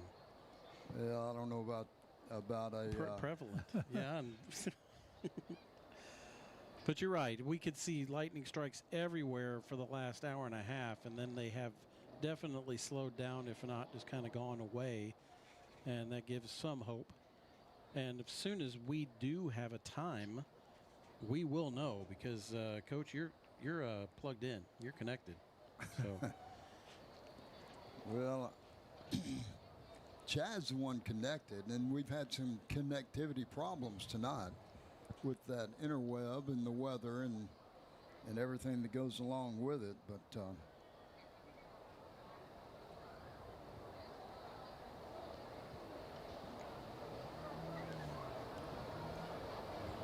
Allen Eagle football with the coach.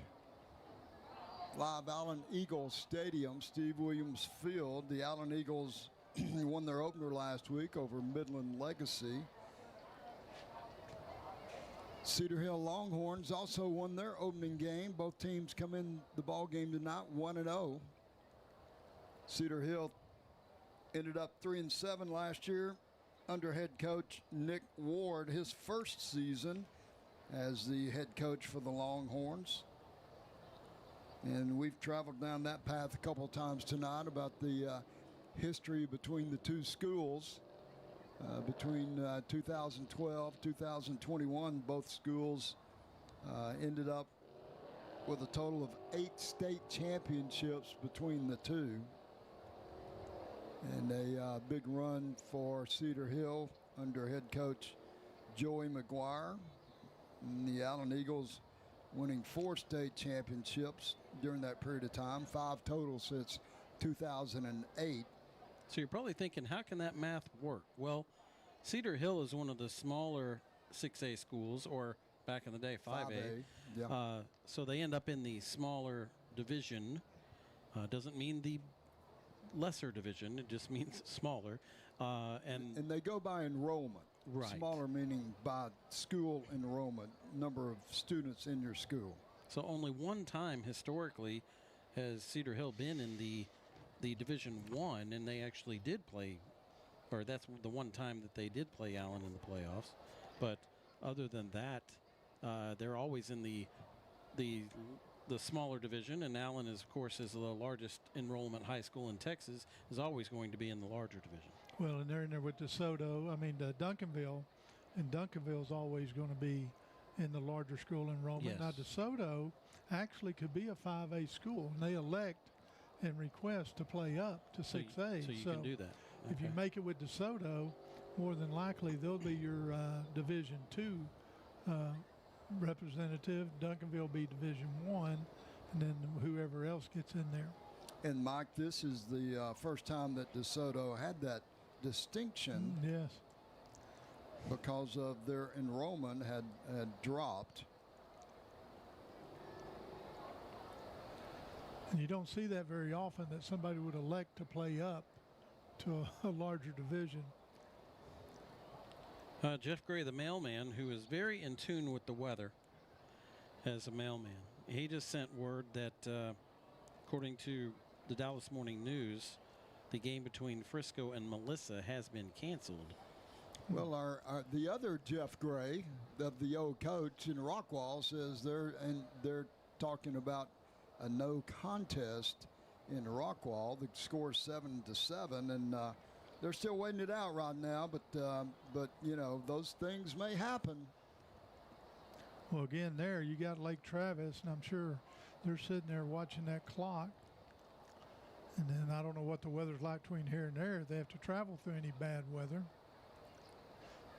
Well, Kerry, you were mentioning the Cedar Hill Longhorns going into Division II, going back in 2000, I believe it was 2012, when Allen won the state championship in 5A Division I. Cedar Hill played for it in Division II and got beat by Katy. And then the very next year, they played Katy again in the state championship in Division II 5A.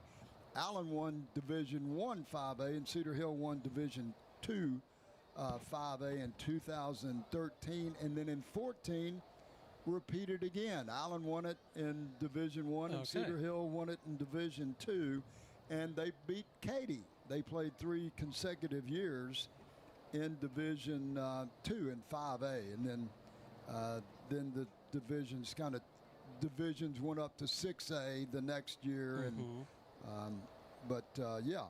So both teams have had a real storied history in the teens, the 2000 teens, with state championships. So,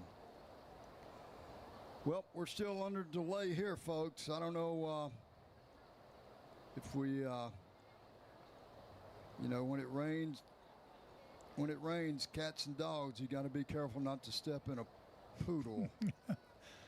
That comes from a listener out there, and we appreciate that thought. But it's not really raining. It's more like the lightning has held us back. It wasn't the rain; it's the lightning. And Mike, good to know Earl's at home, and I'm sure that the heads up we gave Ann about that.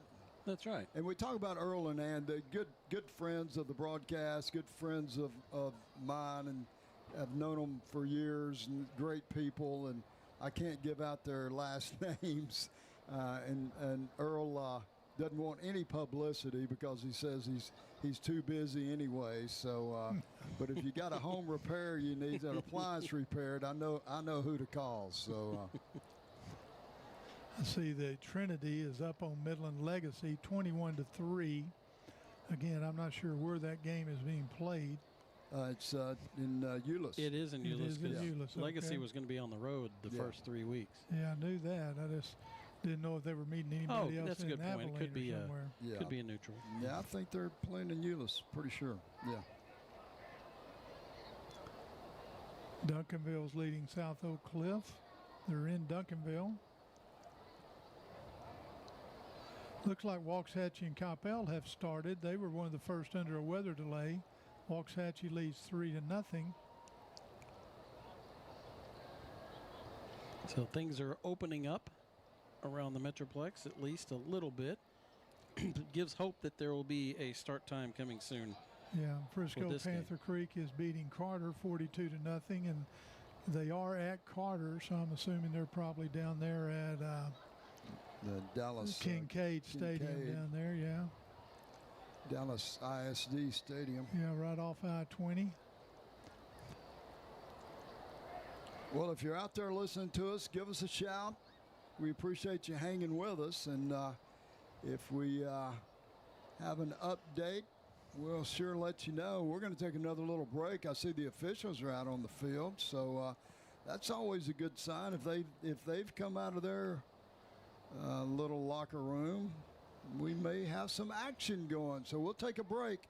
We'll figure it out. Allen Eagle football with Coach. At Soul Man's, barbecue is our passion. We serve fresh sides made every morning, like our spicy potatoes, savory fried okra, and fried cabbage. Then we slow cook our mouth-watering brisket over hickory wood using a time-honored family recipe. And we're never stingy with our meat.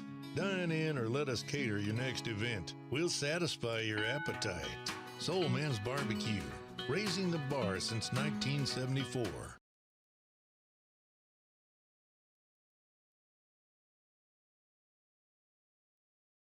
Welcome to Infusa Lounge Wellness Spa, where science meets luxury and health flows naturally. We specialize in advanced IV therapy, peptide protocols, regenerative medicine, and hormone optimization, each designed to restore energy, sharpen focus, reduce inflammation, and strengthen recovery. Our medical weight loss programs combine cutting-edge therapies like GLP-1 medications, peptide stacks, and personalized nutrition supports to help you lose weight, balance hormones, and keep results long-term. It's not about quick fixes, it's about sustainable transformation. Whether you're an athlete pushing for peak performance, a professional seeking balance, or students striving for clarity and stamina, our treatments deliver results you can feel. Vitamin drips replenish essential nutrients. Peptides repair and restore, and regenerative therapies enhance long-term vitality. And because we believe in giving back, students and teachers receive exclusive discounts, making it easier to enhance physical endurance, mental clarity, and academic performance. At Infusa Lounge, every detail is tailored to you. A spa-like atmosphere, evidence-based therapies, and a team committed to helping you thrive. This isn't just wellness, it's vitality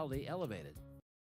Eagle Design Screen Print and Embroidery is your one-stop shop for all your Allen Eagles official gear, featuring the largest assortment of Allen Eagle merchandise anywhere, including Nike, Under Armour, and many other featured apparel brands. They have a large selection of t-shirt graphics and headwear, as well as decals, flags, and many other fun non-apparel Eagle items. They can also handle all of your class t-shirts and business needs. Located near Eagle Stadium at 705 North Greenville Avenue, Eagle Design Screen Print and Embroidery, an Allen Eagle family-owned business. Hey, Allen Eagles. In case you hadn't heard, CUTX has a full-service branch inside Allen High School, which means all faculty, students, and parents are eligible for membership. We offer everything you'd expect to see at a financial institution: loans, checking accounts, CDs, and more. Visit the Smart Branch or cutx.org to learn more.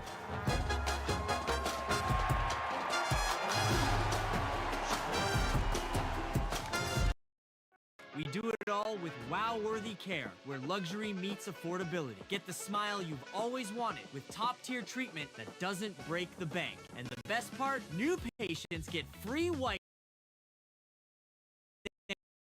It's dentistry that makes you say, whoa! So what are you waiting for? Smile bigger, smile brighter. Only at Thrive. You'll find us at 1010 West Exchange Parkway in Allen, Texas, or Twin Creeks Orthopedics and Regenerative Clinic of Allen provides expert, compassionate care for patients of all ages. Our team specializes in non-surgical treatments to relieve pain, restore function, and enhance mobility. We have the expertise to address various conditions like joint pain, neck and back pain, even arthritis. Whether an athlete recovering from an injury or just someone experiencing pain, let Twin Creeks Orthopedics help you. Call us at 469-342-3383 and book your appointment today. Twin Creeks Orthopedics is a proud Allen Eagle supporter on the Old Coach broadcast. Chicken and pickle isn't one thing, it's everything. Elevated eats from a chef-driven menu meet friendly competition with pickleball and yard games. Come experience what will quickly become your favorite local hang, an anytime spot with everything to do. We love serving up great memories and great food made right here in our kitchen. We also offer event and catering packages which are versatile, delicious, and designed to wow your guests. We are located at 1221 Johnson Road in Allen, where food and fun spill onto the court. Spazzo, Allen's family-owned neighborhood Italian restaurant, offers casual dining with handcrafted meals at affordable prices, a full-service bar, an outdoor patio. Great food with excellent service makes Spazzo the place for watching Allen Eagle football. Located on West McDermott, check out the website for online orders, pickup, and delivery options. SpazzoRestaurantBar.com. That's SpazzoRestaurantBar.com. Proud sponsors of Allen Eagle football. It's Allen Eagle football with the coach, Carl Bailey, Mike Farish, Kerry Lowry, and we are live in Allen Eagle Stadium. And I think we're getting close, folks. If we don't see any more lightning in the next few minutes, I think we're going to have a couple of teams come out, and we may have a ball game. And the rules are that there has to be no lightning for 30 straight minutes. Correct. We didn't know when the last strike was, but we could take a guess, and evidently we're inside of 10 minutes on that countdown clock just for the players to come out and warm up. So once that is done and the field is clear for them to come out and warm up, then they'll get 10 or 15 minutes, and then the game will begin. So the Allen Eagles have a facility right here next to the stadium. if they had a heads up, and I'm sure the kids have been, kind of moving around up there, and inside the stadium, underneath the stadium, there are some. And I just saw lightning. I don't know if the meter's going to catch that, but we will see.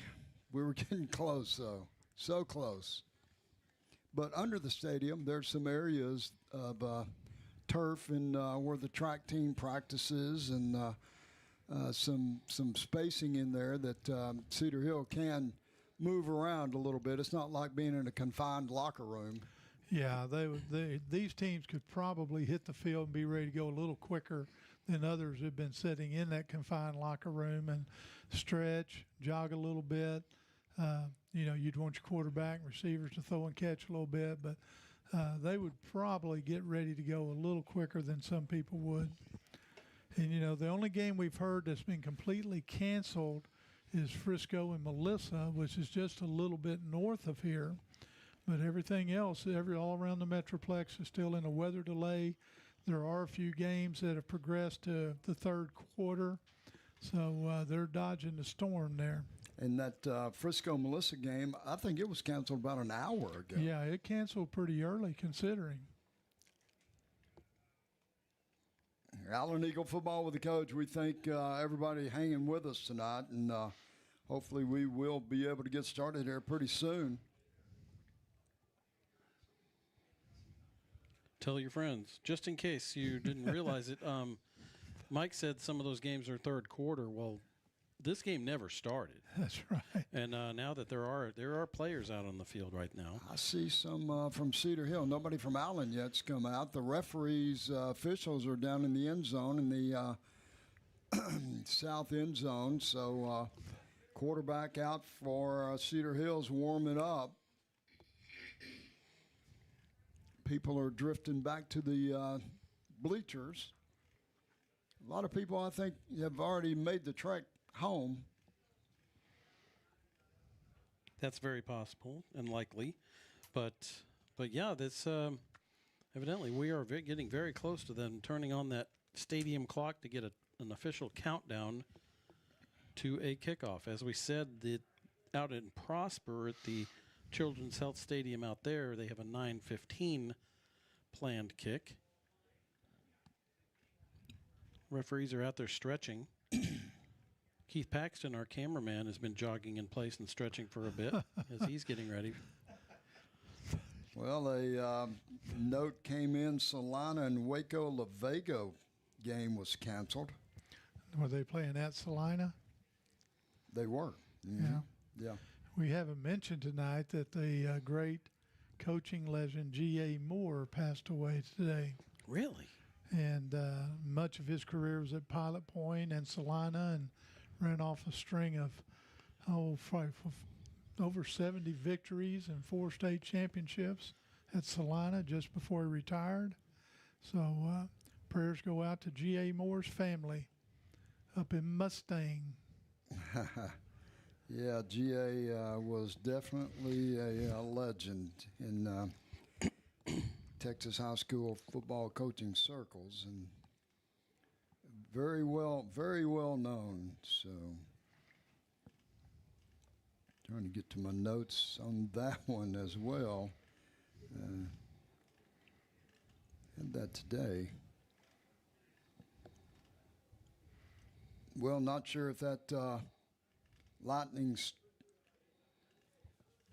is going to count. Hopefully the officials are out there warming up, so maybe the meter didn't recognize that one. Yeah, G.A. Moore had a record of 422 wins, 86 losses, and nine ties. Yeah, and it gets me. One of those ties was actually a state championship. Yeah. When he tied 0-0 with Big Sandy. Yep. Jim Norman, head coach, Big Sandy, Texas. Our old friend Jim.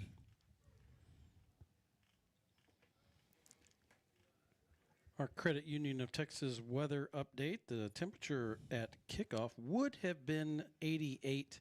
It has dropped now to 74 degrees. Oh, second week of the season, we're playing in 70-degree weather. That's right. That is something. Here I thought last week at 77 was going to be was quite a treat, and today was going to be 88, and now officially it's 76 outside, but in some areas it's 74. So. Well, I see the officials, including referee Elazar Mata, are out. They're getting warm, so warming up. So those guys are anticipating we're going to have a kickoff, Kerry. And, you know, Elazar, he's done a number of the Allen Eagle games through the years as the head official. And he is the head official tonight. The umpire is Matthew Taylor. The head line judge is Scott Pritchard. Line judge is Ricky Baker. The back judge, Trey Funderburg. Field judge, Trey Stafford. And the side judge is Cantrell Gatson. Well, good sign. They're out warming up. Let's see if the teams are going to come out here in just a few minutes. We're expecting that. So now don't expect anybody running out of the big inflatable A. They probably went ahead and packed that one away. I believe they did. Yeah, and they packed it up as well as the band. Yeah, so there's a lot of things not to expect during this delay, which is dilly-dallying. They might not even – now, they never even got to the anthem, so they probably do still need to do that. But, yeah, the band might not actually – they might play in the stands, but they probably will not march at halftime. So while we'll have a halftime show, it could be abbreviated. I believe they're already gone. Of course, you got to think about bands this time of year. They're probably in a contest tomorrow somewhere, starting UIL marching. It's that time of year. Yep. Great night for Texas high school football if you didn't include the 2-hour weather delay. That's right. We're right at 2 hours now, a little bit more. I guess 2 hours exactly from when it would have started the game. Cedar Hill Longhorns have filled up the tunnel across the way on the northwest. Yeah, now, you know, it doesn't, they put the right ones up there. It doesn't take many to fill the tunnel with their bodies. And the kickers are out on the field, as well as the Longhorns from Cedar Hill getting ready to come out of their tunnel. So the anticipation of a game is getting closer. And with that, we'll take another little break, and then we'll be back. Allen Eagle football with the coach.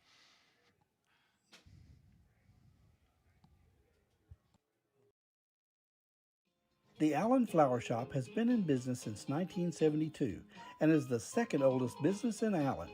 For all your floral needs, the Allen Flower Shop will take care of you. The Allen Flower Shop is family owned and operated and is located at 102 East Main in the heart of Allen. Give them a call at 972-727-3268 or visit them at allenflowershop.com.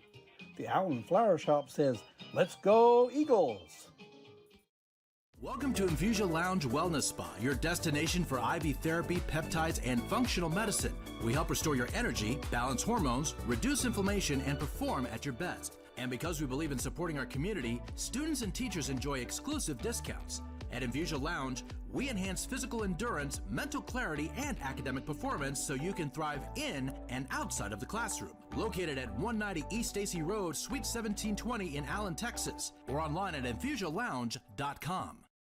Weber Agency Insurance and Risk Solutions of Allen and Austin proudly supports the Allen Eagles. With more than 25 years of experience, we offer all lines of personal and business insurance. Our agency has one of the highest client retention rates among all of our companies. We truly enjoy building lifelong professional and personal relationships with our clients. We offer personalized, friendly service for all our customers.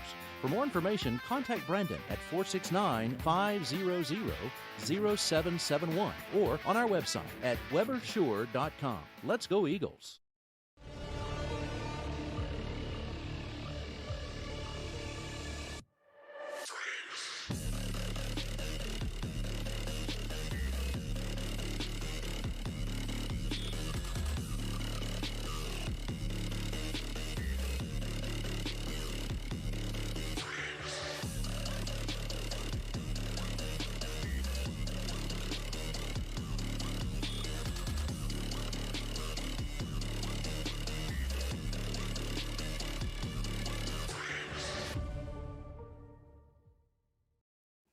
It's Allen Eagle football with the coach Carl Bailey, Mike Ferris, Kerry Lowry. We're live, Allen Eagles Stadium, Steve Williams Field, where your Allen Eagles host the Longhorns from Cedar Hill. And we started our pregame show about 6:30, 2.5 hours ago. And we're still here, as both teams are still here. And Cedar Hill is out doing some warm-up drills, and we anticipate the Allen Eagles. They're coming down the ramp. I see the coaching staff coming out, cheerleaders back on the field. So we're getting ready to start the game. Tell everybody out there, send text. The old coach broadcast of Allen Eagle football is going to be cranking up here probably in about 15 minutes or less. So I guess we could go back through our pregame show and talk a little bit about Allen's win last week. Allen came out against Midland Legacy, played well, ended up dominating the game, gave up 2 late touchdowns in the ball game, but overall the Allen offense played pretty good last week, Kerry. The quarterbacks threw the ball well. We had some receivers catching the ball. Caleb Smith, 11 catches, his first game, and he didn't play at all last year, so his first game in about 18 months or so. And the two quarterbacks did combine to complete over 80% of the passes, and they also combined for 377 yards between the two. 3 touchdowns and no interceptions combined between the two. Only 10 rushing yards between the two, but they only tried 2 times to run. So just a passing extravaganza by those two guys, and by all account, the coaches, that we're likely to see that kind of a format again. Both quarterbacks were going to get some time. No doubt that both quarterbacks played well enough to get into the game, and they're gonna just go with what they've gotten. Allen Eagles are out. They're warming up. Looks like they're going through their normal pregame stuff.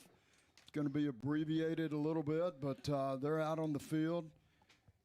And we're anticipating kickoff here in about 10 minutes. So looks like we've got a football game, Mike. Yeah, we do have a countdown clock going down too. So we will be starting probably about 9:15 or so. So, Mike, the Allen defense played well last week. Coach Chase Hargis, defensive staff. They had 7 returning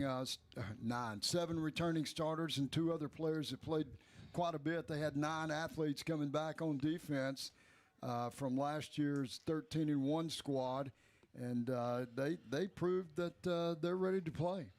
Yes, they did. You know, I always say when you play with confidence, you play faster. And Allen's defense played with great team speed last week. And pretty sure tackling. You know, when you got into second, third depth, a few missed tackles, but that first line defense didn't have many missed tackles at all. So going after the ball, making a good, sure tackle. We saw several good open field tackles. You know, I'm sure they wish they'd create a couple more turnovers, but it was a good, solid effort by the defense.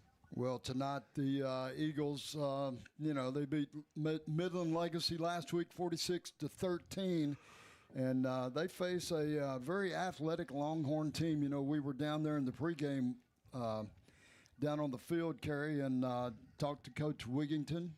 He had a lot of good things to say, and he said a lot about the Cedar Hill team and how they have a very efficient passing offense. That's going to challenge his defense, and that the defensive line was a strength of theirs, and that's going to challenge his offensive line. And he looks forward to this kind of challenge from a quality opponent like Cedar Hill. And he praised their coaches, and as he always says, which I really like this, he says, well, I think we have the best coaching staff on the planet, but they have a good coaching staff too. So I like how he says that, but because he might be right. You know, to be honest, these coaches for the Allen Eagles seem absolutely top notch in how they prepare the players and control the team and the game. So, and Mike, with the strength of Cedar Hill as their defensive front, those guys are big, they're athletic, and our offensive line is a little inexperienced. Last week was the first varsity action for some of those guys. We rotated in 7, 8 players on the offensive line, so that is going to be a challenge tonight. You bet. Up front, number 55, Desmond Manuel, Desmond, and then Jalen Brewster, 2 highly sought-after recruits, plus 2 big old bodies there in the middle that you don't move very easy. So you better look at some zone blocking, some angle blocking, misdirection, try to get those guys leaning one way or the other, and try to create some seams. And then one that you don't hear much about, but the coaches rave about, number 10, Jalen Price, and he's 6'4", 236 up there on that front line. So you got 2 seniors in the middle, and then you got juniors on each side. But they do feel like the middle of that defense is one of their strengths there. Looking, Kerry, we talked about the quarterback for Cedar Hill, 17 of 20 last week for just under 200 yards and a touchdown, 10 different receivers. At half, they were tied with Midlothian 21-21, and in the second half they came out, shut Midlothian down, and scored 15 points in the second half. So Cedar Hill, that shows a lot of discipline right there. To me, with their athleticism, their quickness, to complete 17 out of 20 repasses, I think we're probably going to see the hitch outside, maybe see some bubble screens. You're going to see the quick slants, things where they can get the ball in those athletes' hand in open field and get them running. That was a good point last week at tie score, but then Cedar Hill was able to get 2 takeaways in the third quarter that really turned the game on its ear. And so they gave Cedar Hill the short field a couple times, and they took advantage and were able to score. And then it just Midlothian could not get back going again after that setback. Yeah, and Cedar Hill scored a safety against them, and on that safety, it sounded like the quarterback kept trying to scramble and get back and ended up being almost a 20-yard loss where he was tackled in the end zone for the safety. And that actually made the score 23-21. Right. And Cedar Hill never looked back from there. And so that's a really good point. That's not a turnover, but it might as well be, right? I mean, that's when you get a safety, you're going to get the ball, get a short field. And so they had the 2 takeaways and the safety. And so Cedar Hill dominated that third quarter and just completely turned the game around, and Midlothian was not in a position to catch up. Even though they are ranked in the state at 5A, Cedar Hill got them. Yeah, and I was going to look at this. I noticed earlier that Midlothian won easily or was ahead easily in their game, and so it just goes that they were a respected 5A team in the state, in the area, and either have already won tonight or in the process of winning tonight. Trying to find that score. Yeah, Midlothian, of course, south of the Metroplex, so they had a fighting chance to play.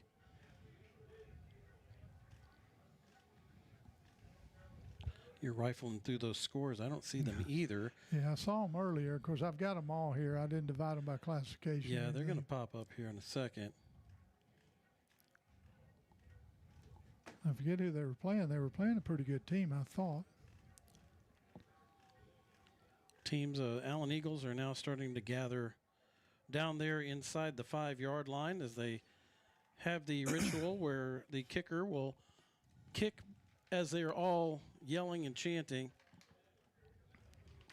Kick is up and good, and they all jump up and down, and that's the Preston Hurlis, the kicker, who did have his first points at varsity last week. He did get 8 points, including a 35-yard field goal, his only field goal attempt of the season, along with 5 extra points, and a successful onside kick. So, good day for the special teams. We're at 2:30 on the clock. We're counting down this delay to be able to start. My guess is they're going to try to start this as soon as it hits triple zeros.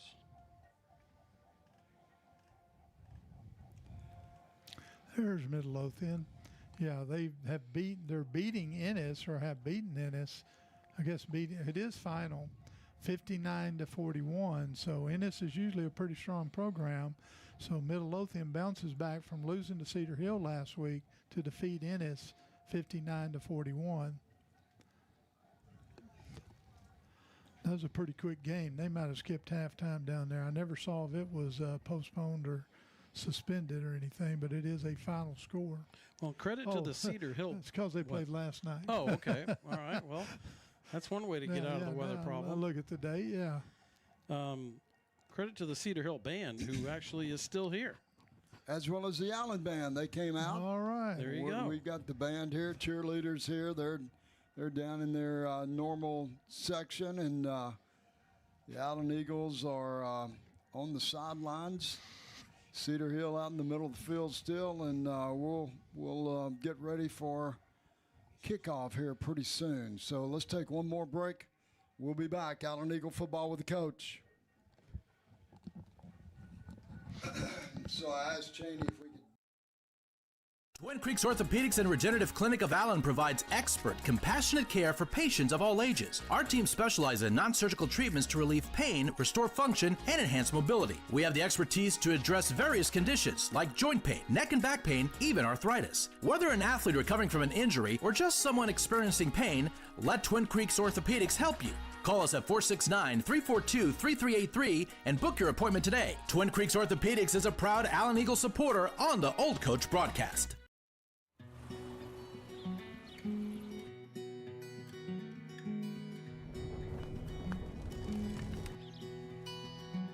"45 years ago, our family raised the bar on barbecue. We didn't change with the times because we prize family, tradition, and value above all else, and never ever being stingy with our meat. Soul Man's Barbecue, raising the bar since 1974. Allen Eagle football with the coach Carl Bailey, Mike Ferris, Kerry Lowry. We're live, Allen Eagle Stadium. Steve Williams Field, where your Allen Eagles are lining up to play against the Cedar Hill Longhorns, and the color guards coming out on the field. Good sight. You know, it's, what time is it, Mike? 9:15? 9:15. So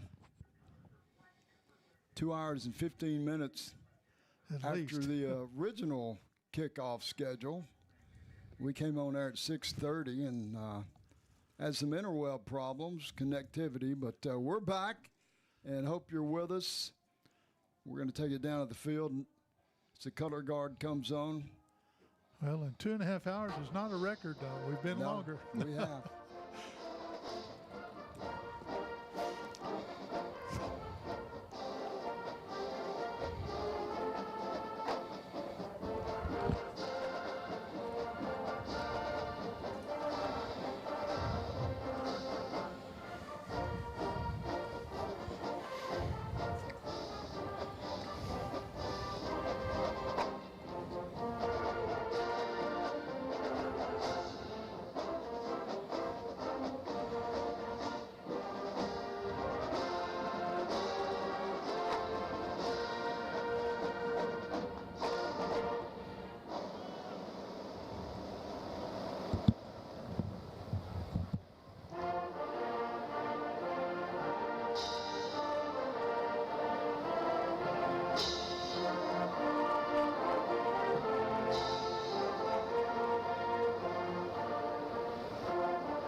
The band must win practice. They were sounding loud and proud right there.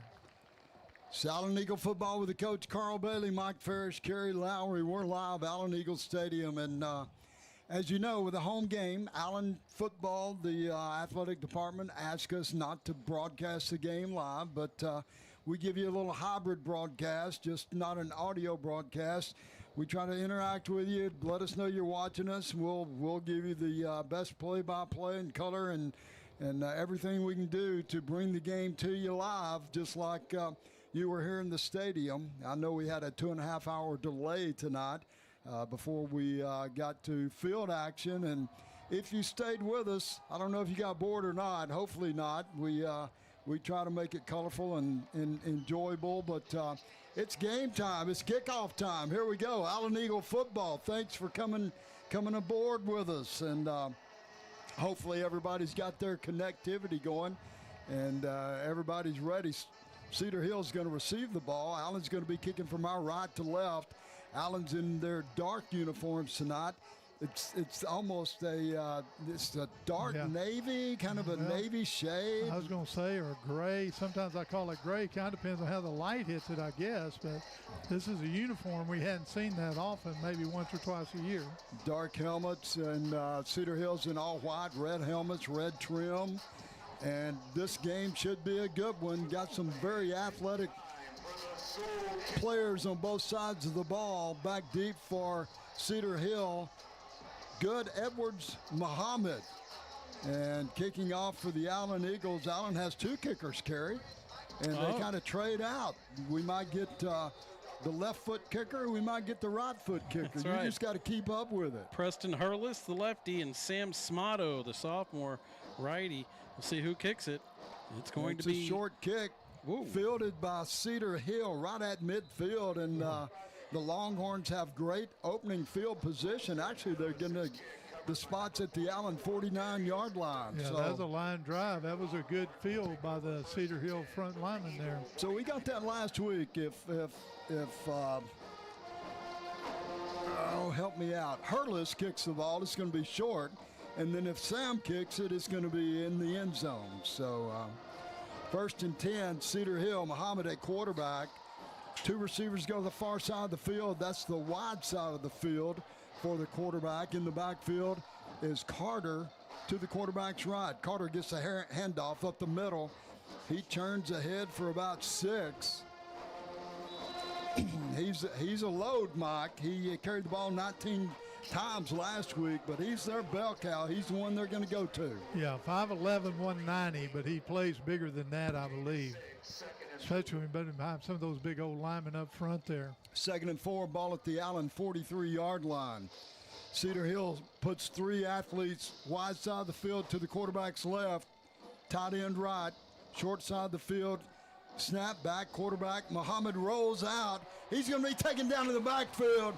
A sack by number 12, Tim Drake, and a big sack at that. You bet. Chased him down and made the sure tackle on Wally there. Very good job by Drake right off the bat. Wally had a wide receiver sprinting down the outside third. Drake's first sack of the season. Little quiet last week, but he's such an athletic guy, and he came unblocked from the blind side. That was a loss of 14 on the play, brings up 3rd down and 18. Ball's all the way back to the Cedar Hill 43. Empty formation. 3 receivers right. And it's intercepted. Flag comes out. And it's going to be a touchdown for the Allen Eagles on defense. But this one may come back. The flag came out right at the quarterback. Quarterback got leveled after the throw. Let's see what that's going to happen. But Kerry, go ahead on the call. It got tipped up in the air, and Major Miller, who missed last week, was in the right place at the right time from his linebacker position, took it with a convoy into the end zone, but not sure it's going to stick. It doesn't look like it, so big play for the defense early in this ball game. It's going to be wiped out by a penalty.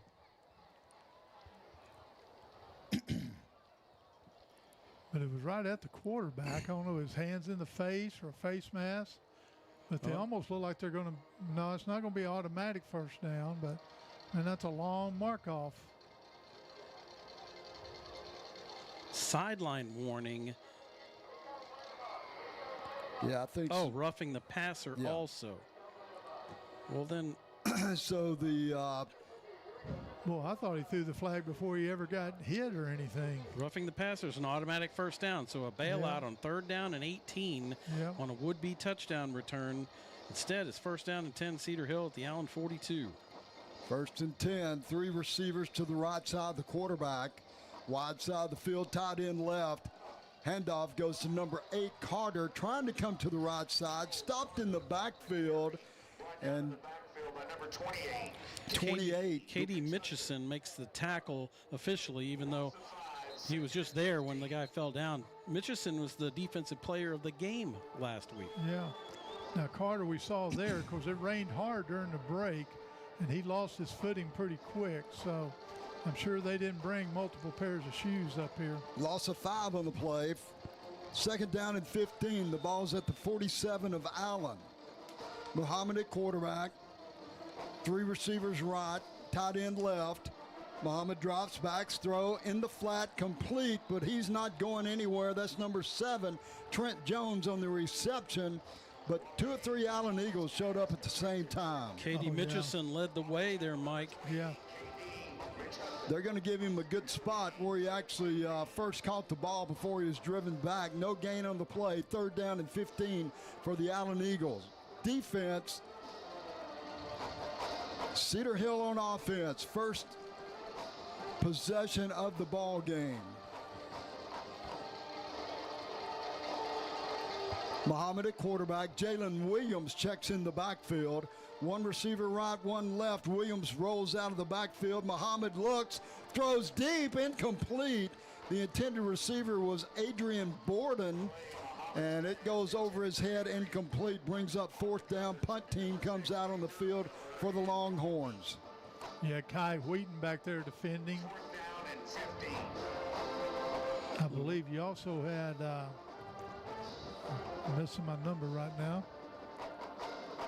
Caleb Williams back deep for the Allen Eagles. Caleb's about, he's around the 15-yard line anticipating this punt. Punter should be Purvis, number 36. 4th and 15, high snap. Eagles are in there.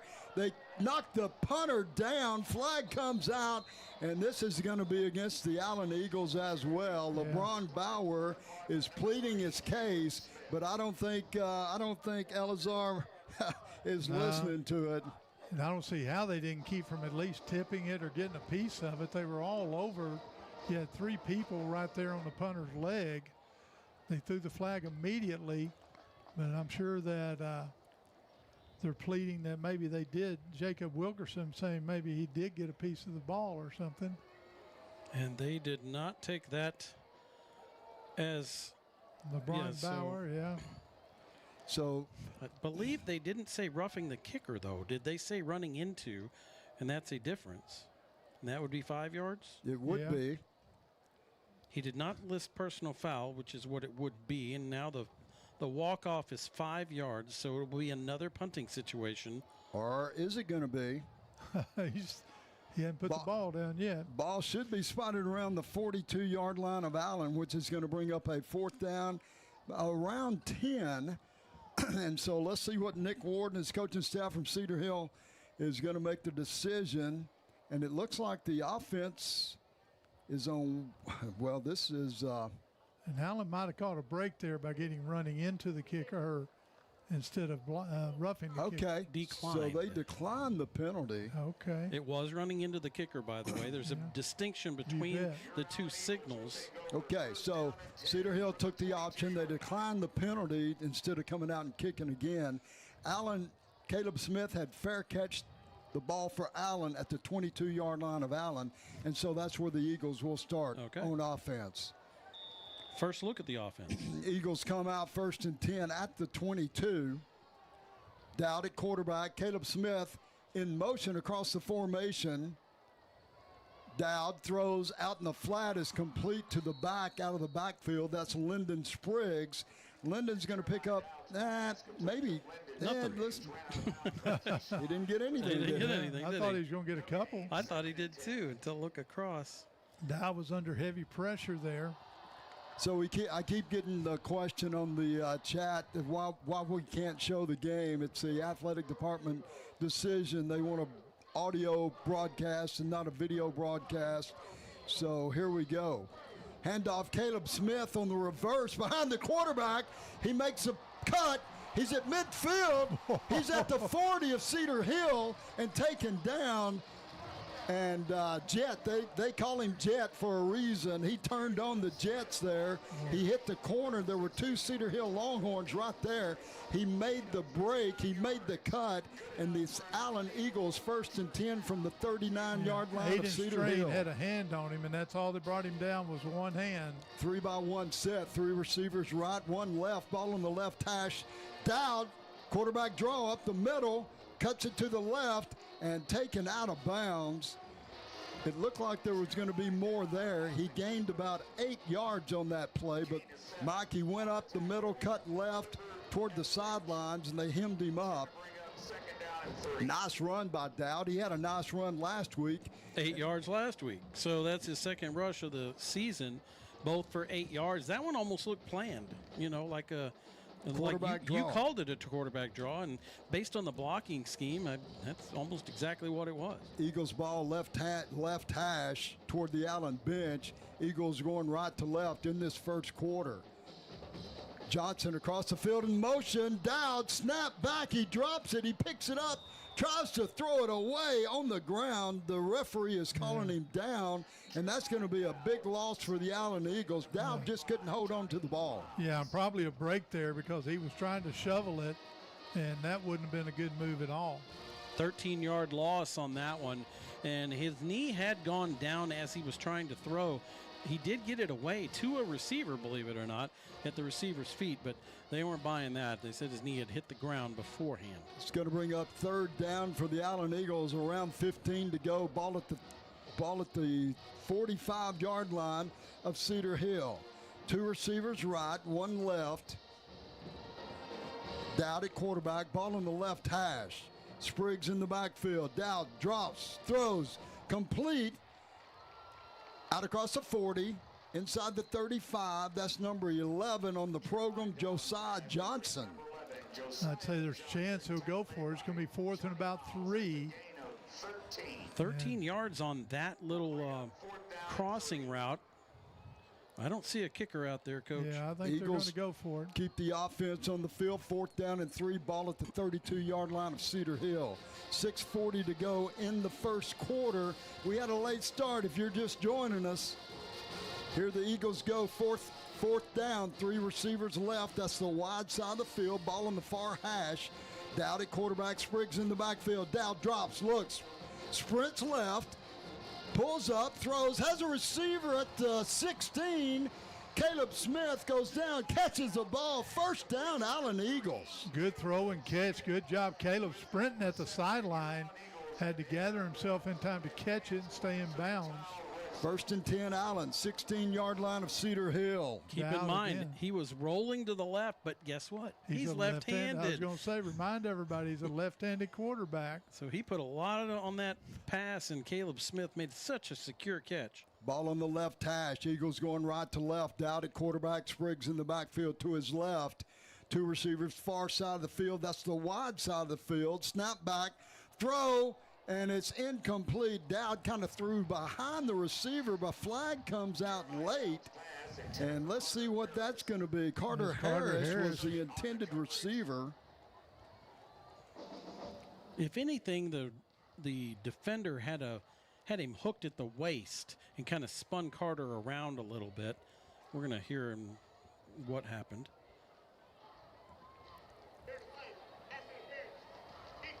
So the penalty is going to be against Cedar Hill. Interference. Ball's going to be spotted around the 6. It was Aiden Straight who made the touchdown saving tackle earlier on Caden Smith. This time grabs Carter Harris by the waist as they come across. Kind of did the do-si-do thing, and that's a penalty most of the time. 1st and goal from the 6. Dowd at quarterback. Spriggs in the backfield to his left. Caleb Smith in motion across the formation. Dowd drops back, throws. He has a receiver. Touchdown, Allen Eagles. That's number 31, Devon Williams on the catch. Devon is the H-back, came across the formation into the flat. Dowd stood in the pocket. Nice throw, nice catch. Eagles on the scoreboard at the 5:41 mark in the first quarter. Extra point team out on the field. Preston Hurlis, the kicker. Jack McDonald, the snapper. Jackson Logan, the holder.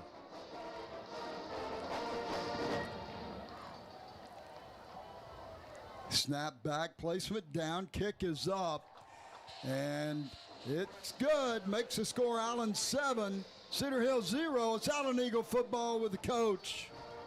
Weber Agency Insurance and Risk Solutions of Allen and Austin proudly supports the Allen Eagles. With more than 25 years of experience, we offer all lines of personal and business insurance. Our agency has one of the highest client retention rates among all of our companies. We truly enjoy building lifelong professional and personal relationships with our clients. We offer personalized, friendly service for all our customers.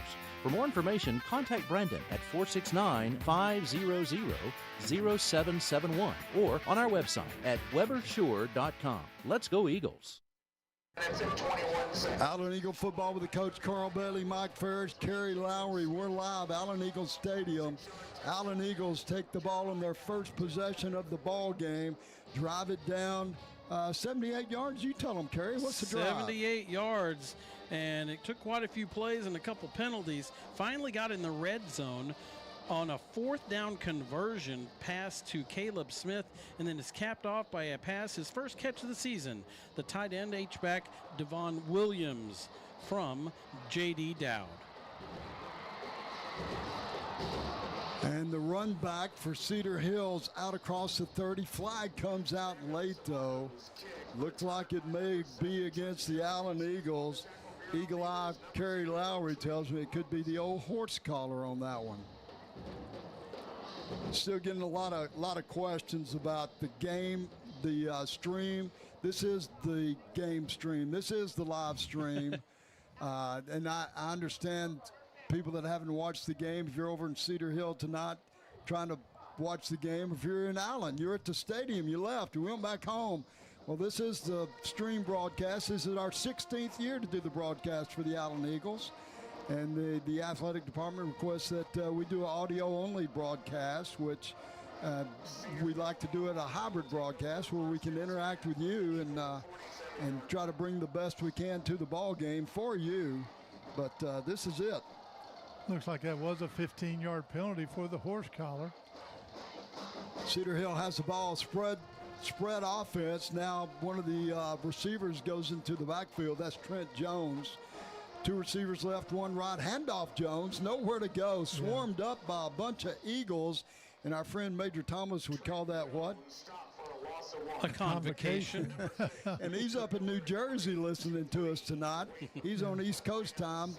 Yeah, they got the receiver back there, and I think it being kind of a wildcat snap. You're right, Mike. That was a direct snap, even though it was kind of had some hang time to it, to Trenton Jones. And he made the best of it, which wasn't much because he was in the air a little bit, and he ends up losing yard. Second down 11, ball at the 48-yard line of Allen. Snap back to the quarterback, handoff Carter, right side, and he's bottled up, maybe a yard. Scores 7-0, 4:40 to go in the first quarter. Eagles score on their first possession. This is the second possession of the ball game for Cedar Hill. Beckham Parker and Tim Drake, give them credit for making first contact. They might not get a tackle credit, but they stopped the runner in progress, and he only gets a yard. And Major tells me he's listening to us up in New Jersey tonight. And that's late on the East Coast. That's late for him. 2-by-2 set for Cedar Hill. Snap, ball, quarterback. Muhammad has it, throws, completion for about a 9-yard gain out in the left flat, little hook route. Yeah, that's Marion Bagley, one of his leading receivers. LeBron Bauer makes the tackle, an outstanding open field tackle, but not until a gain of 9. Fourth down and 1. Receiver thought he had gotten that first down and reached over like Michael Irvin to tell us, but the truth is that he did not. And it creates the 4th and 1. 4th and 1. Muhammad at quarterback. Carter in the backfield. Receiver right, receiver left. Carter hitting the backfield. He's not going to get it. Eagles make a stand. Defense comes up tough. Allen Eagles. Another flag comes out late. Let's see what this one is. That's a post-play foul, dead ball foul. Still could end up being a first down for Cedar Hill. Well, the officials. Yeah, they're having their own convocation. Elazar Mata and his crew. And they're talking it over. Here's the call. Unsportsmanlike conduct. And it is against the Allen Eagles. Gary, you're right. Dead ball foul. So the offense will stay on the field. And the 15 yards will be marked off against the Allen Eagles. Somebody must have got up and pointed in somebody's face or something. Well, they were all excited. No, Allen gets the ball because it was post-possession. Oh, correct. It was dead ball foul after the play was over. Well, he sure threw the flag in a hurry, it seemed like. I don't know. Well, he reared up on that far sideline and chucked that thing. I don't know what he saw, to be honest, but clearly he saw something. Could have heard something. Well, that's possible, too. Hopefully nobody's spitting out there. There you go. That's right. I've heard that happens. 1st and 10, Allen. They'll start at their 24-yard line. Second possession of the ball game for Allen. 3:35 to go in the first quarter. 7-0 is the score. Allen Eagles. Ball on the far hash. That's the right hash. Dowd at quarterback. 2 receivers right, 1 left. Spriggs in the backfield. Dowd, quarterback draw again, right up the middle. He's at the 40. Out across the 40, a quick 16-yard run for Jeremiah Dowd. They call him JD. Yeah, and I'm not sure. It happened pretty quick, but he sure like he didn't see his receiver and then took off. Eagles up quick. They got to throw it. Caleb Smith has it in the flat. Now, Cedar Hill was running a player on the field. The flag never came out. He was still on Allen's side of the ball. No flag. Caleb, there is a flag out there. And the back judge throws the flag instead when of the there's side judge. Okay. Jeremiah Hobbs, by the way, makes back-to-back tackles on those 2 plays for Cedar Hill. But this looks like 2 teams that had been sitting through a 2-hour rain delay. A little bit. More penalties tonight already in the first 8 minutes than we had all last week. Sure it is. So the Eagles are going to take the 5-yard penalty, and it's going to be a first down and 5. Ball is going to be spotted at the 46-yard line of Cedar Hill. Eagles ball. They're on the far hash. That's the right hash of the field toward the sideline of Cedar Hill. 2 receivers come right to the wide side of the field. Hambrick's in the backfield. Jaden Hambrick. Handoff goes Josiah Johnson. Oh, my. He's gone. 30, 20. Nobody's catching him. 10-5. Touchdown. He takes it to the house. Josiah Johnson on the little pop pass, handoff, jet sweep, whatever you want to call it. This time he comes in front of the quarterback. Dowd just hands him the ball. He takes off down the sidelines. Allen Eagles on the scoreboard again. Okay, I didn't see who got the block out here on the perimeter, but he got a good block from the wide receiver. Just allowed him to turn up the alley, and once he did that, he was gone. Extra point team out. Preston Hurlis, the kicker. Jack McDonald, the snapper. Jackson Logan, the holder. Kick is up. It's good. Makes the score. Allen 14, Cedar Hill 0. It's Allen Eagle football with the coach. Chicken and pickle isn't one thing, it's everything. Elevated eats from a chef-driven menu meet friendly competition with pickleball and yard games. Come experience what will quickly become your favorite local hang, an anytime spot with everything to do. We love serving up great memories and great food made right here in our kitchen. We also offer event and catering packages which are versatile, delicious, and designed to wow your guests. We are located at 1221 Johnson Road in Allen, where food and fun spill onto the court. It's Allen Eagle football with the coach Carl Bailey, Mike Ferris, Kerry Lowry. We're live, Allen Eagle Stadium. The Allen Eagles have had 2 possessions in the first quarter. Yep, we're still in the first quarter, folks. We didn't start the game till 9:15. And what was that drive, Kerry? That one was, it's capped off by a 54-yard touchdown pass. I'm trying to remember where they actually started, but a 54-yard pop pass Ball's on the ground, hit a Cedar Hill player, bounces out of bounds. That was the kickoff, a little squib kick. Cedar Hill couldn't handle it, but it goes out of bounds. It'll be their ball. And so your Weber Insurance and Risk Solutions drive summary ends up being the 54-yard pass from to Josiah Johnson, the little short pop pass from J.D. Dowd. Allen up 14-0 after the Preston Hurlis extra point. Third possession of the quarter for Cedar Hill. Great field position again. They start at the Allen 49-yard line. All three of their possessions have started on Allen's side of the field. That's right. First and 10, two receivers come to the right side. That's the wide side of the field. Cedar Hill's going from our left to right. One receiver left, Carter in the backfield. Handoff Carter, nowhere to go. Loss of one on the play. Big play up front. That is Beckham Parker. Beckham Parker was the special teams player of the week last week, but don't forget, he's one of the big rotation guys in the defensive tackle position. He had that block kick last week. And that's his second tackle already in the ball game. Second down 11, loss of one. Three receivers right, tight end left. Ball's on the far hash from us. That's the left side of the field with the quarterback. Carter in that backfield. Muhammad, the quarterback for Cedar Hill. 2:18 to go in the quarter. Muhammad hitting the backfield. He wanted to throw the ball, but he didn't have even time to rear up and get the ball up high enough to throw it. That was K.D. Mitchison again. Boy, he was all over him. He came off the edge. It was a three-receiver side. Nobody there to block him. No backs, nobody there. And he just takes the quarterback down. Big hit in the backfield. Quarterback's going out of the game. And he lost a helmet on the collision. Not illegal collision, but no, it was just a good solid hit. Jaden Mitchell, backup quarterbacks in. Three receivers right. Again, wide side of the field, ball on the far hash. Third down, 17, 44-yard line of Cedar Hill. And Mitchell goes down. Wafer comes from the outside linebacker position. He crashes in, takes the quarterback down for another big loss. And we didn't get to call Japree's number a lot last week, but boy, I guarantee you he saw the opportunity there and jumped all over the quarterback.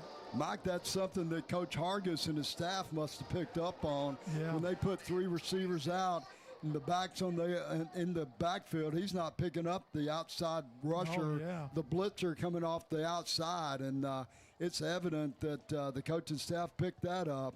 Fourth down and 26. Ball's at the 35. Punt team in. Caleb Smith back for the Eagles. High punt over the punter's head. It's rolling down to the 5, and the punter covers it up. That's Purvis. And I tell you what, everything's going right for the Allen Eagles. Oh. And now the punter threw the ball back at the referee. I don't think it was on purpose. Yeah, but out of frustration, he kind of frustration. pushed it back to referee Mata, and he immediately flagged him. He must have thought it was being thrown at him. And so Elazar Mata got the flag out. That's a couple flags he's thrown already. Yeah. Well, that one was, there is a decorum out there, and maybe you don't have to necessarily go hand it to the referee. You could actually drop it on the ground next to you, and it's not a penalty. But if you're going to chuck it at somebody, probably not the guy in the white hat. Exactly.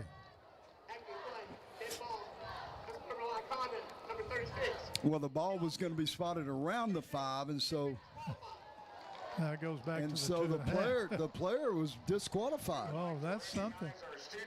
He obviously felt like he was throwing it at him. So the 15-yard penalty results into about a 2-yard penalty, 2.5-yard penalty. Ball's going to be spotted at the 3-yard line, and the Allen Eagles are going to have first and goal. They're already up 14-0, 1:14 to go in the first quarter.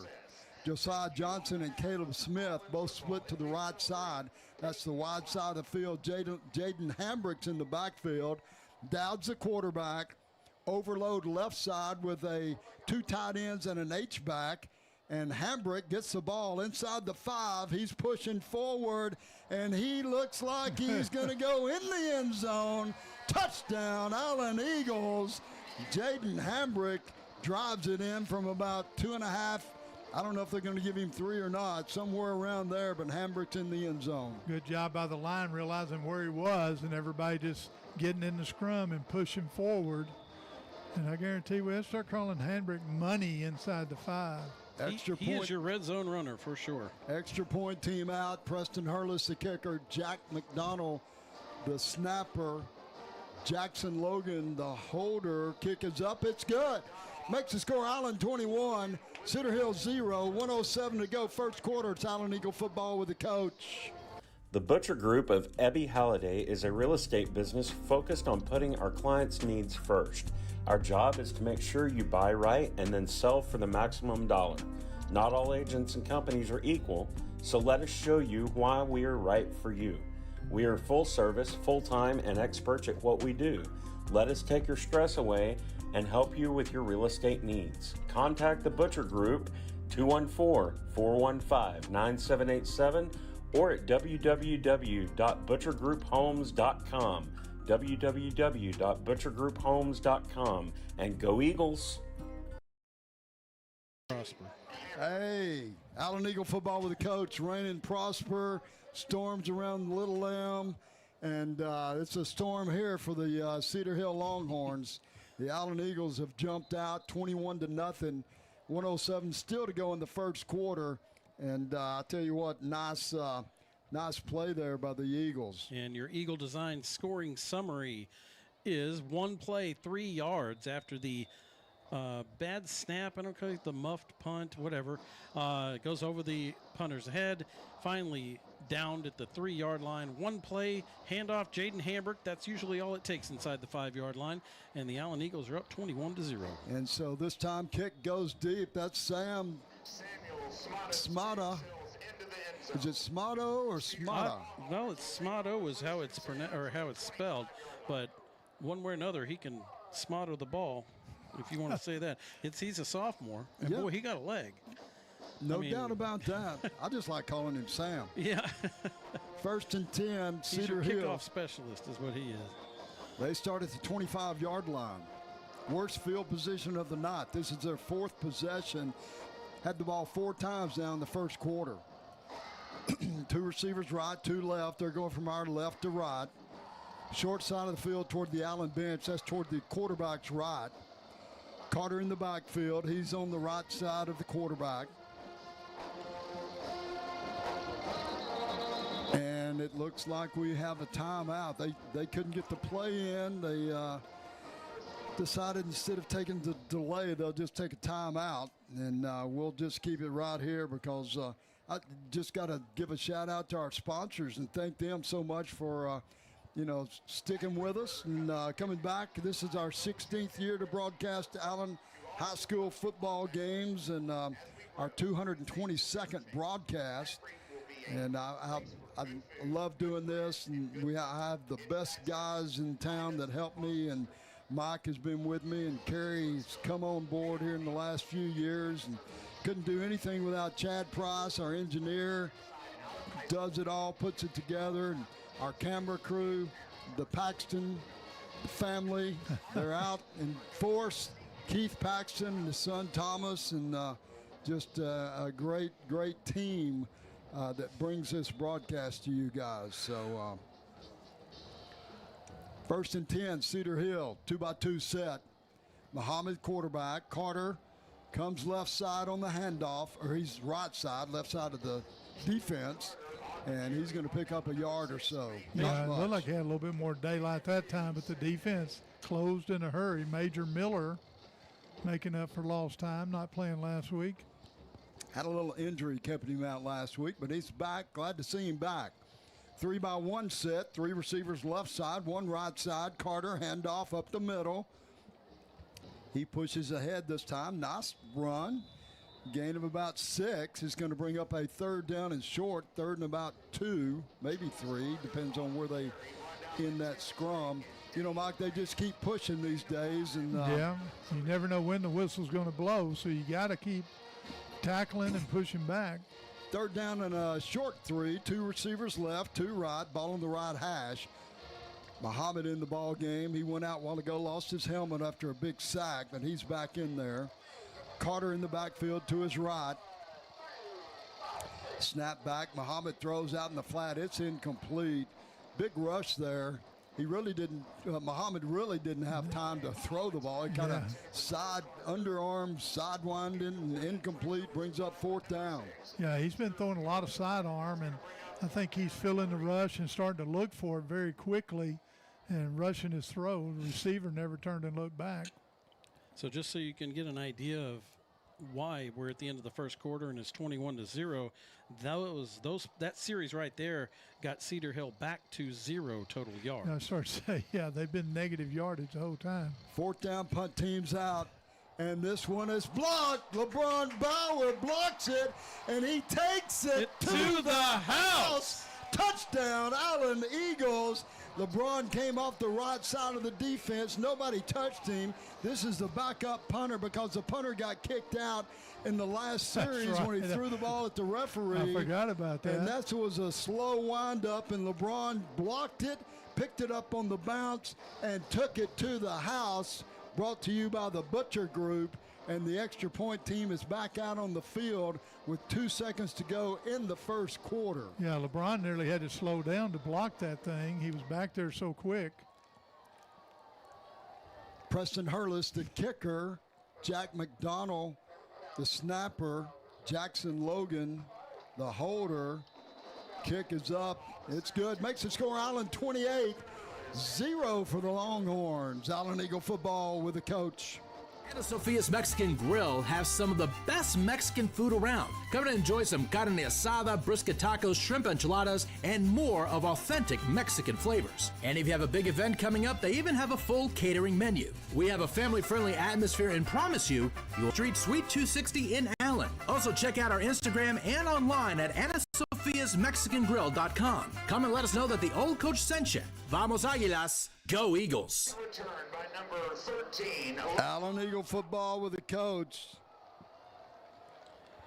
We're going to give we're going to tell you Allen Flower Shop scoring summary is a blocked punt by somebody needs flowers after that. I mean it was LeBron Bauer is able to block it and return it. He gets the double there and the touchdown. Call it the triple if you want to. And LeBron Bauer is a excellent kick blocker. He kick blocked 2 last year as well. So that puts the Allen Eagles up 28-0. Kickoff in the end zone again. Sam Smata. So the will take over 1st and 10. 2 seconds to go in the first quarter.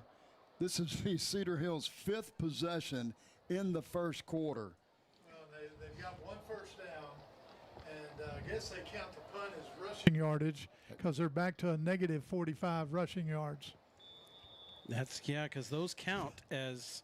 Yeah. That's why they have so much negative. You're right, Mike, because those are negative rushing stats. 1st and 10, 2-by-2 set. Handoff. Nowhere to go on that one. That looked like it was number 15, Corey Ward. And no gain. Good play by the Allen. Yeah, Josiah Gibson. Yeah. I mean, he's a really good player, too. He had a block kick last week and 3 tackles in a pass breakup, and he closes the first quarter there. So we'll keep it right here. We've had a big night so far for the Allen Eagles and getting a lot of fans out there staying with us. Warren Brooks listening to us up in Arkansas. Brian Dunn with us. Lori Merrick. And then we got Andy Lee listening to us from Maui. Wow, that's in a different time zone. Yeah, it is. Yeah, two or 3 time zones. But he doesn't mind because it's like 3 in the afternoon there. Okay. Yeah. Well, maybe not. It's more like. Well, no, it's like 4. Okay. Yeah. You're close. Philip Chapin, 16 years. That's right, Philip. Kirby Morton, Under the Palm Tree. I've heard of that show. And I tell you what, a lot of people on here tonight. Work hard, play hard, drive hard. Go check out Lifted Trucks at liftedtrucks.com. Warren Brooks.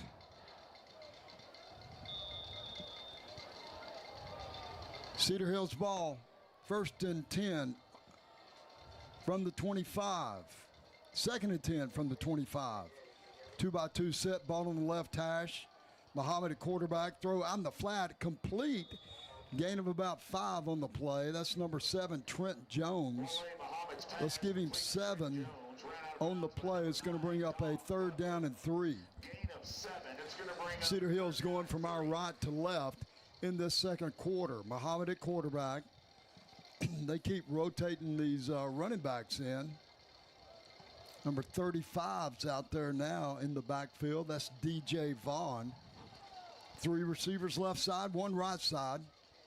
Far side of the field is the wide side of the field. Ball's on the left hash. Snap back. Quarterback Muhammad keeps it coming left, and he's going to have a first down, but there is a flag on the play. Yeah, that's the first time we've seen Muhammad just take it and run with it. He's got good quickness. It's going to be against the Allen defense. Penalty is going to be declined. First down, Cedar Hill. First down of the ball game, right, Mike? That is.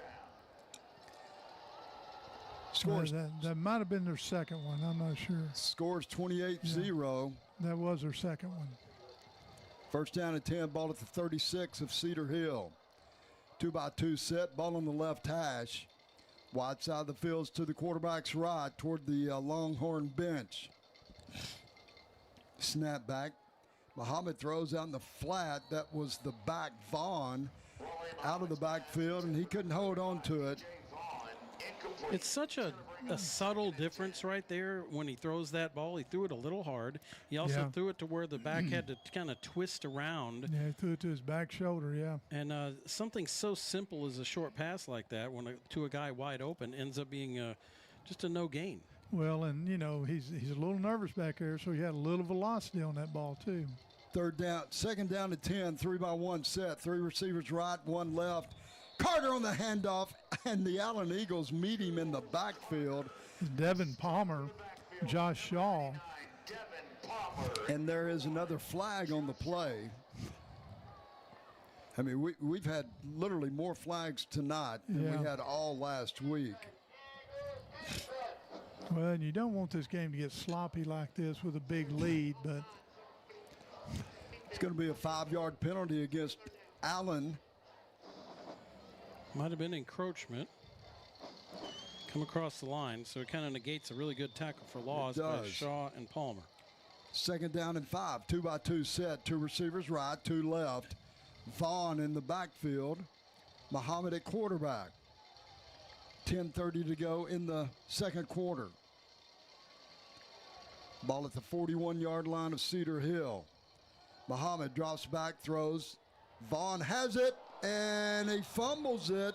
They're going to call that an incomplete pass. Yeah, I don't believe he ever had full possession because he was kind of bobbling it when the Allen defender got there and knocked it loose. Mike, that's that same play they just tried. Yeah. Quarterback got the ball to him a little bit better, but he still just couldn't hold on to it. A couple of Allen Eagles right there on top of him might have made the difference. Yeah, they were in close proximity, as they say. That'll make anybody nervous and bobble it. 3-by-1 set, 3rd down and 5 for Cedar Hill. Muhammad at quarterback. In the backfield, Jalen Williams now, number 22. Clock rolls, 10:15 to go. Here comes the Eagles. Screen pass, back out of the backfield. Another flag comes out. Gosh. And we're just going to have to see what this is. There was no gain on the play. I thought that an Allen Eagle might have jumped across, trying to anticipate the snap count. It's going to be against Allen. Another defensive penalty. Coach Hargis is not going to be very happy about that. Yeah, and I'll tell you what, you know, right now, if there's anything negative by a 28-0 lead, Allen's got nearly 70 yards in penalties already. So that's going to give Cedar Hill another first down. The ball is going to be spotted at the 46-yard line of the Longhorns. 2-by-2 set. Muhammad at quarterback. Muhammad's going to keep it, coming left side, makes a little cut out across midfield into Allen territory. He's going to pick about 7 yards up on that carry. Dupree Wafer came up and made the tackle in the open field there. Good first down gain for Cedar Hill. 7 yards, be second down and 3. Richard Stark tuned in from Fisher down in the hill country. Second down and 3. Handoff, ball's loose, and running back comes up with it. That's number 22, Jalen Williams. Wafer makes another tackle. No gain on the play. And I thought that was the ball. That was actually one of the linemen's helmet that came off that was in the scrum there rolling around. So he's going to bring up a third down. About 3 to go. Ball at the 47-yard line. That was just a straight handoff. Nothing fancy about it. And nobody decided to block Dupree Wafer. So he just walked up and made the tackle. 3 receivers right side, 1 left side. Muhammad at quarterback. Williams in the backfield. Muhammad drops back, looks, throws across the middle, incomplete. Ball was tipped up. Actually, an Allen defender had a chance on the bounce. That was Gibson. Falls incomplete, brings up a 4th down for Cedar Hill. Got a quarterback pressure there for Josh Shaw. He was in the backfield, making that probably just a little bit quicker than the quarterback wanted it to be.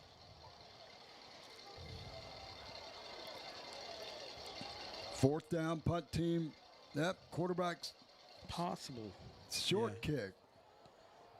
Quick kick. Muhammad stayed in the ball game as the punter, and it's going to roll into the end zone.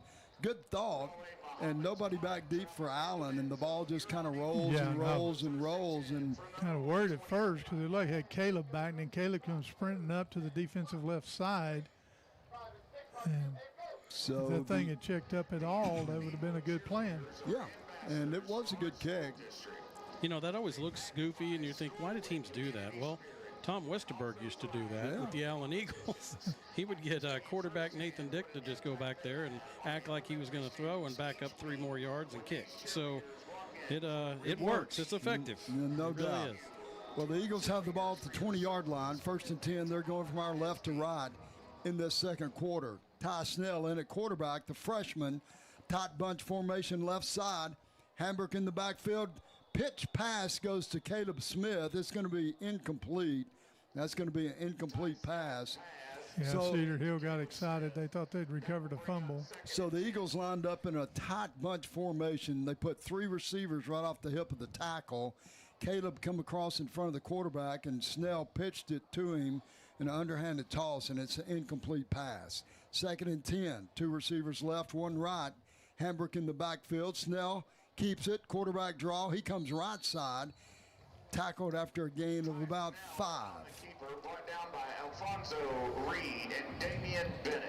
So finally, the linebacker gets a hold of him. Another planned run. Remember, we only saw 2 runs last week, and neither were planned. So this time, Coach Wigg and the rest of and Coach McCray have mixed in some of these quarterback draws, and that time we got to see Snell do it. Gain of 6 on the play, brings up 3rd down and 4. 8 minutes to go in the second quarter.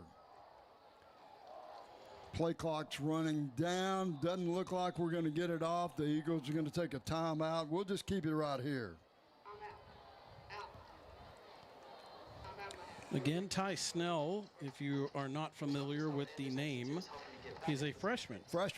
Who has come in. His family moved here from Tennessee, where he was in a private school, Lipscomb Academy, that has all grades, and he actually was a starter for the varsity football team as an 8th grader. He was 13 years old, starting just last year.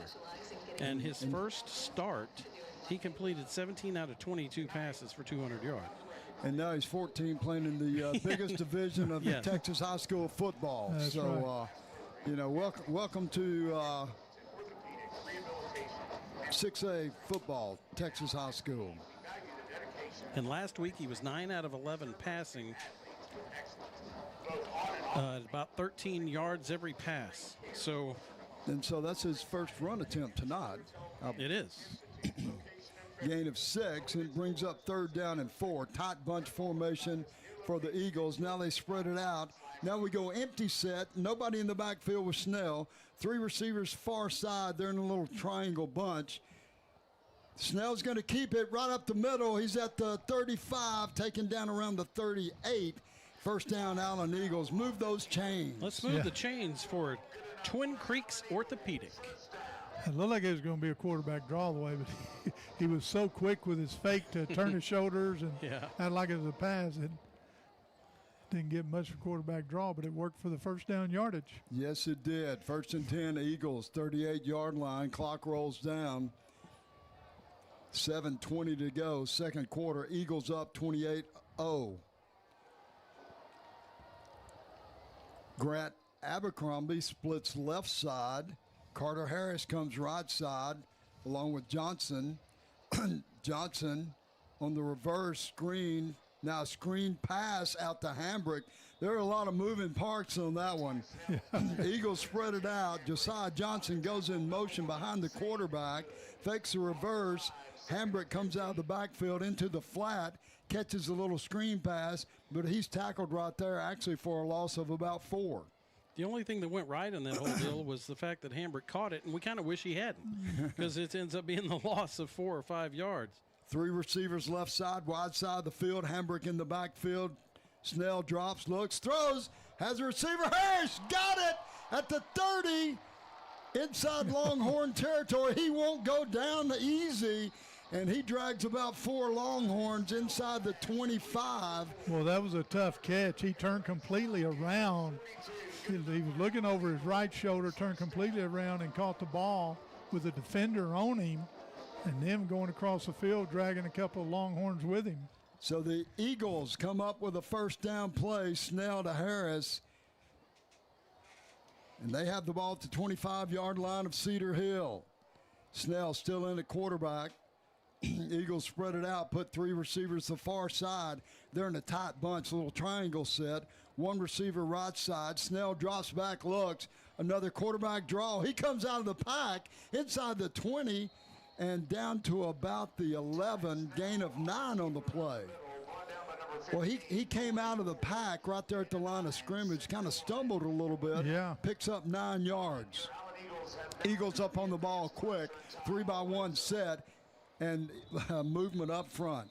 And so the Eagles came up a little bit too quick for the offensive linemen, I guess. They weren't set. Movement around, penalty against Allen. Allen into the red zone yet again. Coming into this game, they had 6 trips last week into the red zone. 71.4% effectiveness, as they did get stopped one time last week. Andy Lee says it's 5 p.m. and he's waiting for his flight back to Dallas. Okay. Just to let you know. 2nd and 6. Empty formation. Spriggs goes out to the left side. 3-by-2 set. Snell at quarterback. Throws out in the flat. Has a receiver. That's Josiah Johnson. He makes the catch. He's going to be hit, spun around, taken down. Gain of about 4. It's going to be short of a first down for about a yard or less. He got hit twice, Mike. Yeah, it spun around. Coach McCrae's at it again, but we're getting a lot of movement up there in the front. Guys on the left side, on the right side. Got Preston Wright, got Alexander Tinneman, Jalen Talib in there, McCrae. 3rd and 1, 3-by-1 set. Empty set, Snell back, quarterback draw right up the middle. First down for Allen, and he's going to be tackled around the 12-yard line. Gain of about 4. And now we know Noah Tinsley's number, so he's in there as a tackle as wearing number 55. We see that he will go in sometimes and play the H-back with number 40 on. And that's Parker's little brother. Yeah, Parker Tinsley. Found that out last week. Josiah Johnson splits left side. Carter Harris, Caleb Smith come right side. That's the wide side of the field. Now Smith goes in motion across the formation. Yo-yo's back. Snell hit in the backfield, taken down. Blitz came. And they first sack of the night for Allen. Big sack there. Snell goes down hard around the 20. Loss of about 7. He's second down and 17 at the 19. Well, they come quick on that. And Mike, that little inexperienced offensive line there just couldn't make that decision of who to block. Yeah, and you had Williams, the H-back, coming across, and he kind of got hung up in the middle on who to block to that little trap play. Snell throws out in the flat. Caleb Smith open on the sideline. Snell overthrows him out of bounds, incomplete. It's going to bring up a 3rd down 17 for the Eagles from the 19-yard line of Cedar Hill. Well, Smith came in motion across the formation. He was running a little wheel route down the sidelines, and Snell just overthrew him out there on the far side of the field. Another big rush, though, over the right side by Cedar Hill. Rushed Snell a little bit. Ball on the left hash. 2 receivers come right side. That's Harris and Caleb Smith. Johnson splits left side. Now Smith goes in motion across the formation. Yo-yo's back. Snell drops, looks. End zone. Has Harris. And it's overthrown. Incomplete. Harris beat his man in the end zone, but Snell just couldn't connect. Snell, you see the freshman in him. He's getting a little anxious, kind of rushing things. He's amped up, so he's overthrown a couple of balls here. That'll be a 4th down and a field goal attempt, his 2nd of the season. Preston Hurlis. He made his first one last week from 35, and this one is from 36. Jackson Logan, the holder. Jack McDonald, the snapper. It's up. Kick is good. Makes the score Allen 31, Cedar Hill 0. It's Allen Eagle football with the coach. Allen Veterinary Hospital, a proud Eagle supporter, has been serving the Allen community since 1986. We're now located in our new state-of-the-art building at 851 East Main Street, right next to our boarding and daycare facility, Ace Pet Resort. Whether it's your furry friend's annual and shots or to see why they're under the weather, Dr. Alan Kaufman and his staff wants to help you with all of your pet's needs. Give them a call at 972-727-8383. Oh, and my cat Kygo and my dog Rhea has something to say. Oh yeah, go Eagles! It's Allen Eagle football with the coach Carl Bailey, Mike Ferris, Kerry Lowry. We're live Allen Eagle Stadium. 2nd quarter action, and you're wondering, it's 10:15. Yeah, we didn't start till about 9:15 tonight. We've been on the air since 6:30, so if I'm losing my voice, stay with me. Kerry, what a nice drive by the Eagles. Yeah, they came down. They got into the red zone. It was a long drive, time-consuming, but then it kind of stalled out with some incomplete passes and a sack. And they actually were down inside the 10, got pushed back at the 19, finally capped off with a field goal of 36 yards, the longest of his career. Preston Hurlis, he's 2 for 2 on the season, 31-0 Allen.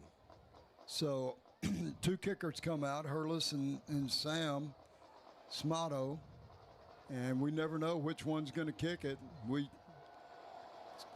Here we go. And this time Sam boots it. It's going to go into us, caught in the end zone, brought back out across the 5, 10, and out to about the 11.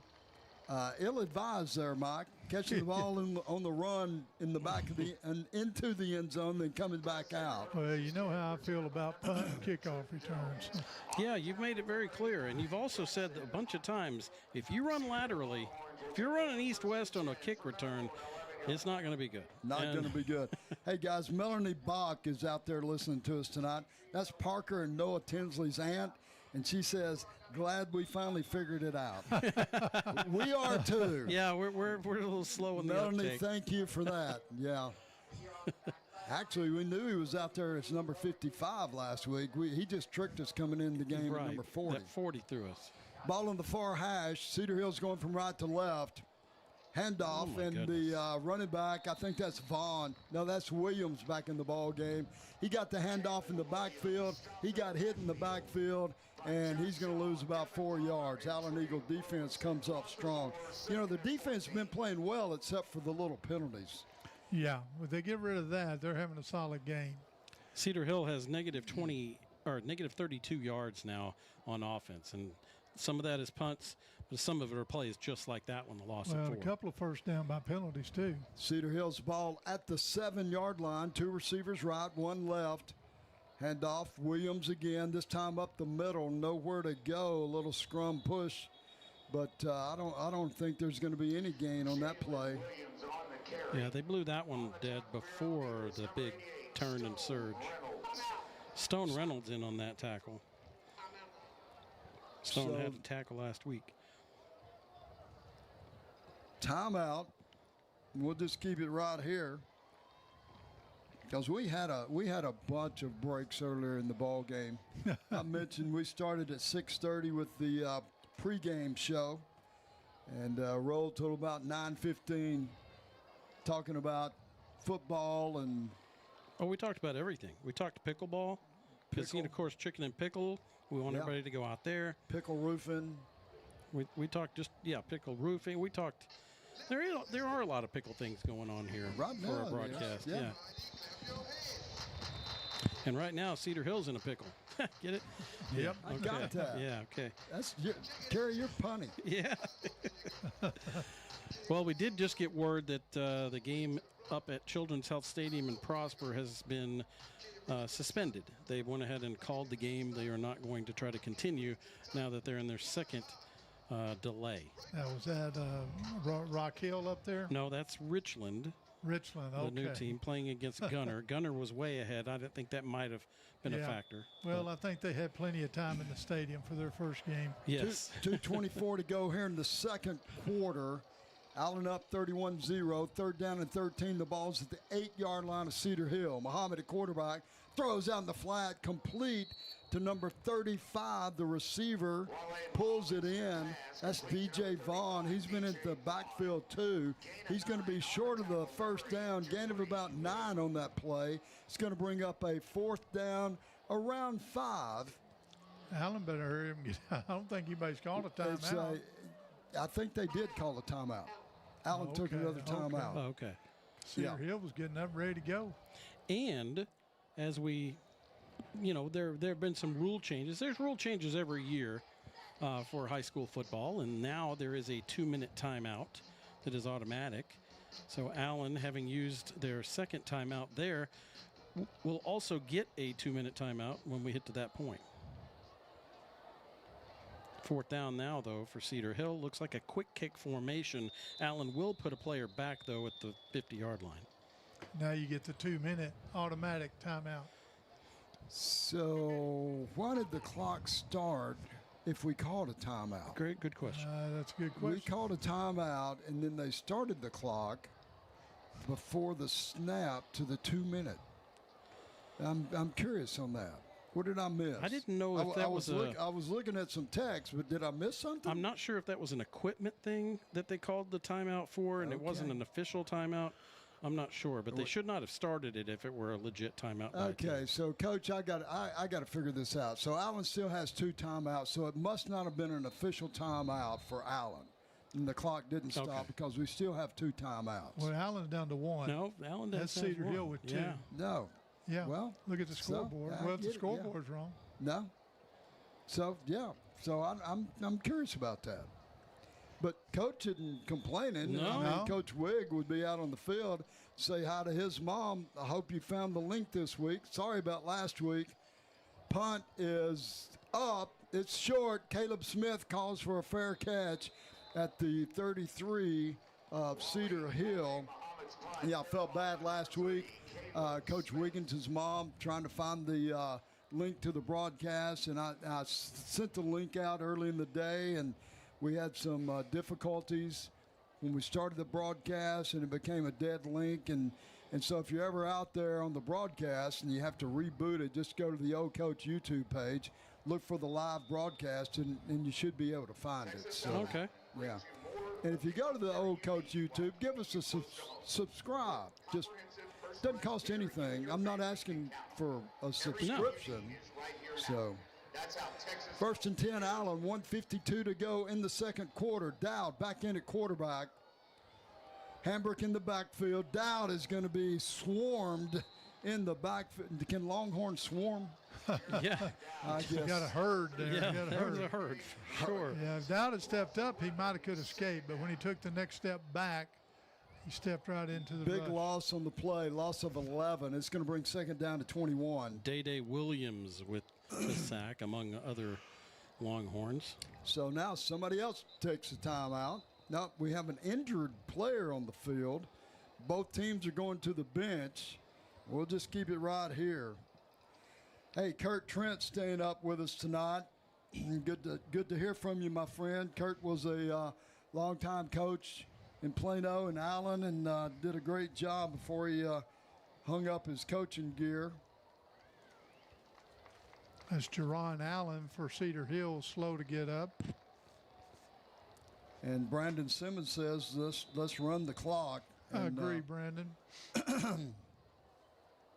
We're checking on the halftime.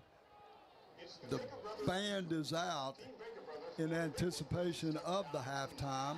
Cedar Hill's band is out on the sidelines in anticipation of the halftime. So I'm anticipating we're going to have a halftime, It folks. looks that way. They said, we went through the weather delay. We want to play. Yeah, I get no indications that we're not. Second down, 21 for Allen. Dowd at quarterback. Play action pass, throw in the flat, complete. And that's the H-back coming out of the backfield, number 31, Devon Williams. He has a touchdown earlier in the ball game. This time he picks up about 4 on the little pass in the flat. Yeah, So and he caught that kind of going backwards and lost his balance. third down, 19. Dowd at quarterback, looking, throwing. Has a receiver. That's Josiah Johnson. He's got the first down. Josiah, well, let's see where he spots it. Well, he looked like he had it. Well, what's this guy spotting him way back here for? Man, I don't understand that. That's a full, gosh, that's 2 yards back. 17-yard pass officially. And so Coach Wigginton's taking a timeout. So I do have pretty good eyes these days. And, Yeah, I mean, that was it was not a good spot. I thought it was going to go all the way down to about the 26. Going to bring a 4th down and 2. Yeah. About that play, though, J.D. Dowd was being surrounded. The pocket was collapsing. His ability to ignore that and still keep his not get happy feet, set and throw, and just put it on a rope right to the receiver. Really, really good play by him. Yeah, it helps when you're about 6'4", too, back there in that pocket. So what did Coach Wiggs say in the interview, though? He gave praise to the Cedar Hill Longhorns defensive line, and that they would be formidable tonight, and sure enough, they are. And during the week, when I went by and talked to him, he made the statement that they may be the best defensive line we see all year. You know, some of that's coach talk. I get it, but literally these guys are good these up guys front. are really good. You go down there in the pregame and stand beside them. They all look like D1 athletes. They are D1 athletes. Every one of them be playing next year if they want to. 4th down and 2 for Allen. The ball at the 29-yard line. Dowd at quarterback. Hambrick in the backfield. Dowd throws. Hambrick has it. Has the first down inside the 20. Bowls over one guy. Taken down at the 19. Allen Eagle move the chains. Let's move the chains for Hair by Brittany. 2-by-2 set. Ball on the right hash. Hambrick in the backfield. Moves out, empty formation. Dowd looks, wants to throw it, does. Hambrick catches out of bounds. Nice play there by Hambrick just to scoot out of bounds. 32 seconds to go. It goes out of bounds at the 14-yard line. Second down, about 5. Ball at the 14. 32 seconds to go in the quarter. Eagles look to the bench, spread it out. Harris, Smith go left side. That's the wide side of the field. Johnson comes right side. H-back left side. Hambrick in the backfield. Dowd at quarterback. Looks, end zone. Josiah Johnson! Touchdown! Allen Eagles. Josiah Johnson in the corner of the end zone. Pass from Dowd. Eagles on the scoreboard right before half. Not so sure the defender didn't have an arm on him because as soon as he caught it, he was spun around, did a good job of holding on to the ball. Josiah's second touchdown of the night. It is. Extra point team out. Preston Hurlis, the kicker. Jack McDonald, snapper. Jackson Logan, the holder. Snap back, placement down. Kick is up, and it's good. Makes the score 38 for the Eagles, 0 for Cedar Hill. We'll just keep it right here, Chad. That was a nice back shoulder fade, you call it. However, I don't want to say fade because he really rifled that thing. It was a 19-yard pass, but it was a great timed very well. He wait until the defender's on the inside just a little bit, throw it on his back shoulder, and he made a nice catch for the touchdown. So the Allen Eagles on the scoreboard with 27 seconds to go in this second quarter. Scored 38 points in the half. And Mike, I can guarantee you going up 38-0 into the locker room at halftime, it's not going to be pleasant for some of these guys. That's right. Because, you played well, but it's those little things. It's the penalties, the offensive line not picking up the stunts, and right. And so. And then the extracurricular penalties on the side that, they're going to say, and you can't get by with that in our district. Yeah, or in the playoffs. It's not going to cut it. Yeah. Kick goes into the end zone, and so the Longhorns will start 1st and 10 from their 25. Well, we had a battle in Oak Cliff. Duncanville coming out on top, 35-28 over South Oak Cliff. That's a South Oak Cliff team that beat Galena Park North Shore last week. North Shore last week. Those are some top-notch teams that are facing off early season. Ball in the far hash. That's the right hash to the quarterback toward the Longhorn bench. 3 receivers left. 1 receiver right. Quarterback on the keeper makes a break down the sidelines. That's the backup quarterback, Jaden Mitchell, in Allen territory. 25 yards on that run. Yeah, out of bounds around midfield. That kind of balanced out their offense right there. Yeah, it almost got them to 0 again, yeah. Yep. Mitchell stays in the game at quarterback. 2 receivers right, 2 receivers left. Spread it out. Mitchell drops back, looks, throws deep. LeBron Bowers right there. Interception. Allen Eagles' LeBron Bauer comes up with it at the 20. He high points the ball. Any defensive back coach loves that. He goes up, high points the ball, brings it down, falls to the turf. Eagles ball, 12 seconds to go in the quarter. Yeah, that takes away any 50-50 ball when you go do that right there. There was no doubt when that ball was in the air who was going to come down with it. He had a beat on it. He had position on the receiver, and he was going up with 2 hands. LeBron Bauer was going to come down with you it. Probably wanted to fair catch it. Yeah, in a way. Eagles come out, 1st and 10. They go into a safety set. Dowd goes under center. He doesn't fair catch kicks, Mike. I'm not sure he's going to fair catch Well, that. You're exactly right. So the Eagles take a snap. Dowd drops to a knee, and that's going to be the end of the first half at 10:30. We'll go into halftime. It looks like both bands are out. And so we will have a halftime show. We'll take a quick break. We'll be back with the award-winning Pickle Roofing halftime show. Mike and Kerry, and the Allen Eagle Band. Allen Eagle football with the coach.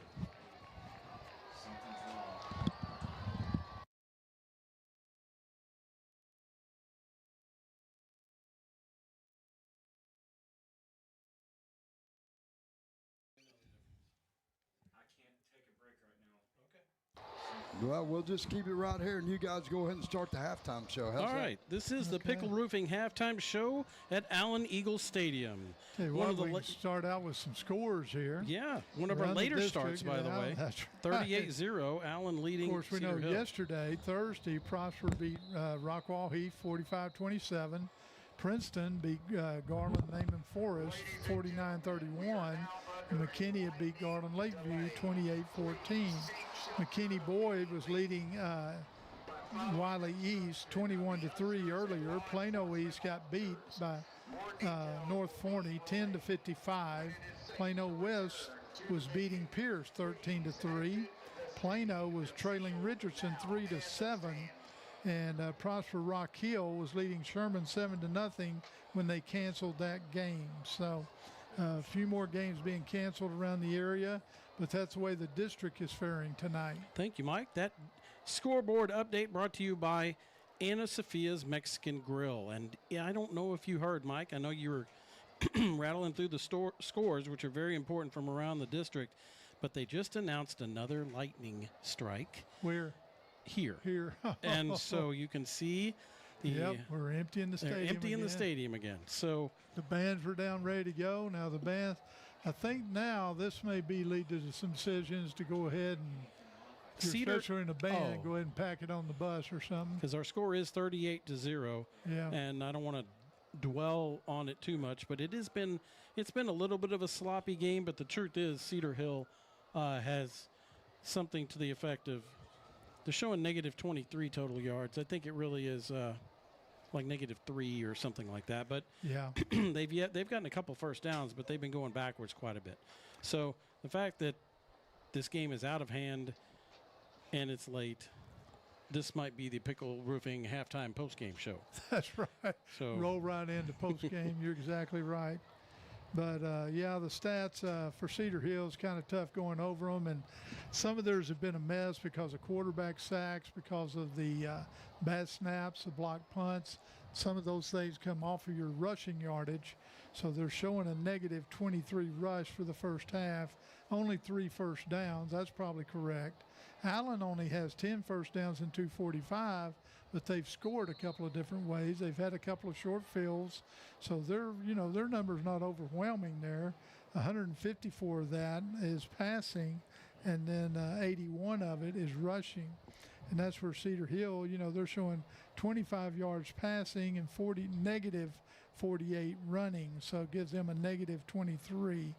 Cedar Hill, though, is winning the penalty battle. They've only got 3 penalties for 18 yards. Allen's got 7 for 67.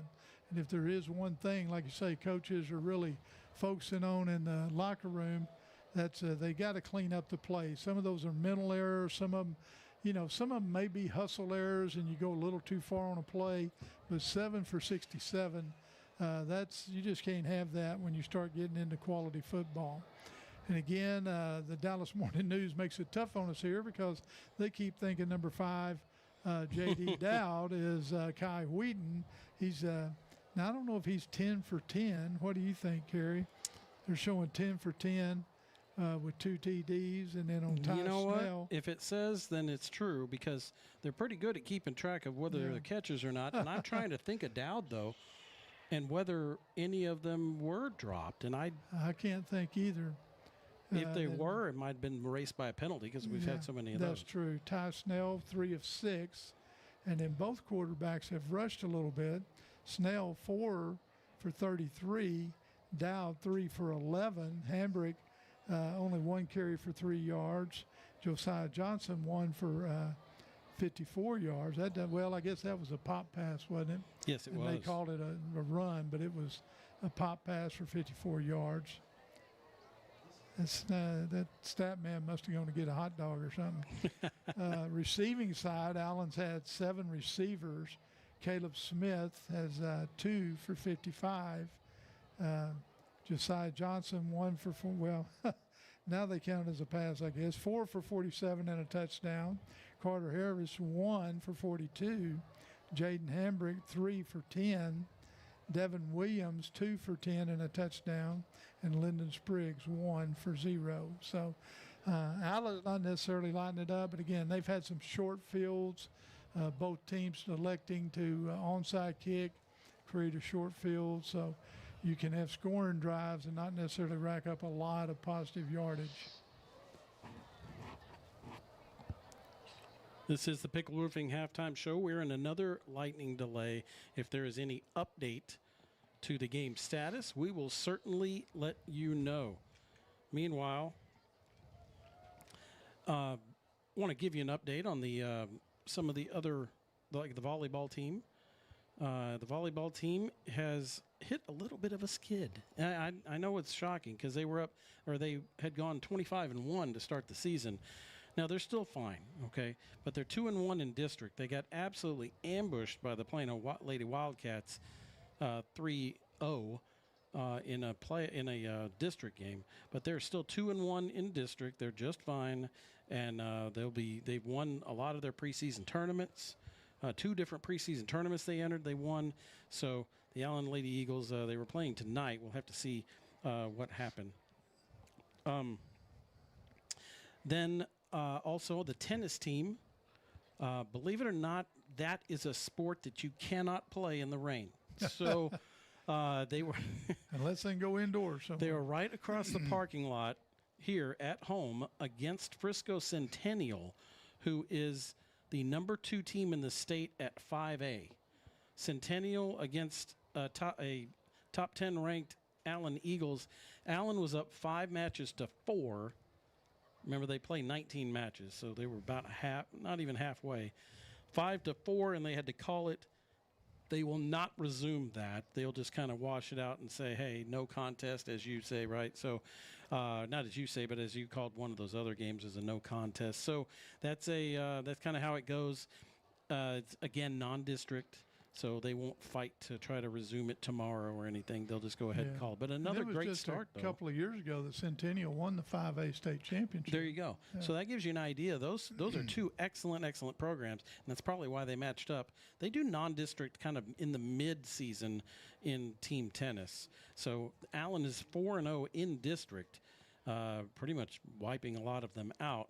But then they had Centennial this game, and then next week they face their division or their district rival Plano West in what will really effectively be the district championship. So good job to the Allen Eagle team tennis, who were, by the way, in the Final 4 last year in the state.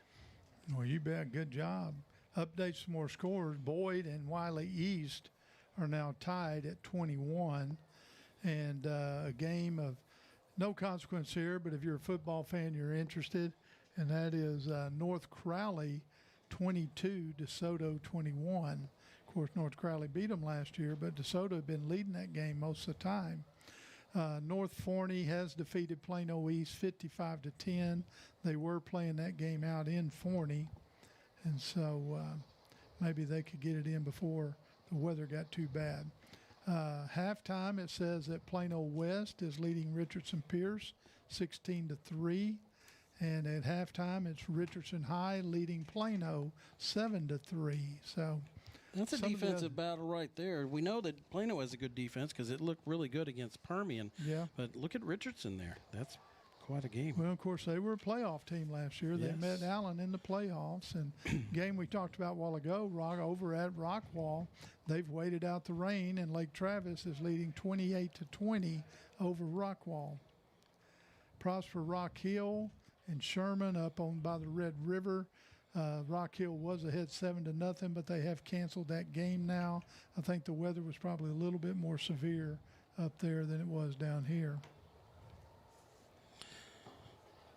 We're going to take a break, and when we come back, we'll have Where Are They Now? Sponsored by the Butcher Group of Ebby Halliday Realtors. This is the Pickle Roofing Halftime Show. It's Allen 38, Cedar Hill 0. At Lobby's Pizza, you'll experience flavorsome pizzas, pastas, and more. Located at 1010 West Exchange here in Allen, Lobby's Pizza will quickly become your favorite. We have quick delivery service and takeout too. Visit our website at lobbyspizza.com and check out our menu. At our kitchen, quality is non-negotiable. Our mission is to bring the joy of a delightful meal to wherever you are. We hope to see you soon at Lobby's Pizza of Allen. Let's go Eagles! Welcome to Infusa Lounge Wellness Spa, where science meets luxury and health flows naturally. We specialize in advanced IV therapy, peptide protocols, regenerative medicine, and hormone optimization, each designed to restore energy, sharpen focus, reduce inflammation, and strengthen recovery. Our medical weight loss programs combine cutting-edge therapies like GLP-1 medications, peptide stacks, and personalized nutrition supports to help you lose weight, balance hormones, and keep results long-term. It's not about quick fixes, it's about sustainable transformation. Whether you're an athlete pushing for peak performance, a professional seeking balance, or students striving for clarity and stamina, our treatments deliver results you can feel. Vitamin drips replenish essential nutrients. Peptides repair and restore, and regenerative therapies enhance long-term vitality. And because we believe in giving back, students and teachers receive exclusive discounts, making it easier to enhance physical endurance, mental clarity, and academic performance. At Infusa Lounge, every detail is tailored to you. A spa-like atmosphere, evidence-based therapies, and a team committed to helping you thrive. This isn't just wellness, it's vitality elevated. Proud Allen Eagles supporters, Modern Family Vision believes that great eye care goes beyond prescriptions. It's all about how you feel from the moment you walk in through their doors. Known as a leading eye practice in Allen, Texas, they're proud to provide a warm, welcoming environment where every patient is treated like family. Their highly trained optometrists and friendly staff are dedicated to making your experience comfortable, from scheduling your exam to fitting you with stylish eyeglasses or comfortable contact lenses. They offer everything from innovative eye care and specialty treatments to flexible financial plans, ensuring quality care is always within reach. When you choose Modern Family Vision, you're choosing trusted expertise, outstanding customer service, and a lifelong partner in your family's eye health. Go to Modern Family Vision for all your eye care needs. Located at 906 West McDermott, Suite 106, directly behind the Chick-fil-A on the northwest corner of McDermott and 75. You can also go online for more information by going to modernfamilyvision.com. Let's go Eagles! Pickle Roofing halftime show. Mike and Kerry, great job again tonight, folks. You want to do the... We're going to do Where Are They Now? Okay. This is brought to you by the Butcher Group of Ebby Halliday Realtors, John and Nikki Butcher. Go to butchergrouphomes.com. Where are they now? We like to look up former Allen Eagles, let you know where are they now. And usually the ones that are playing, not the ones that become accountants or something. Okay. So, all right. So we're going to start with Kavion Sibley, who graduated last year. He is at Riverside Community College, just outside Los Angeles. And in his first game of the season, he got to run the ball one time. And the only thing that stopped him was the goal line. 74 yards later, one play, 74 yards on that drive by Kavion Sibley.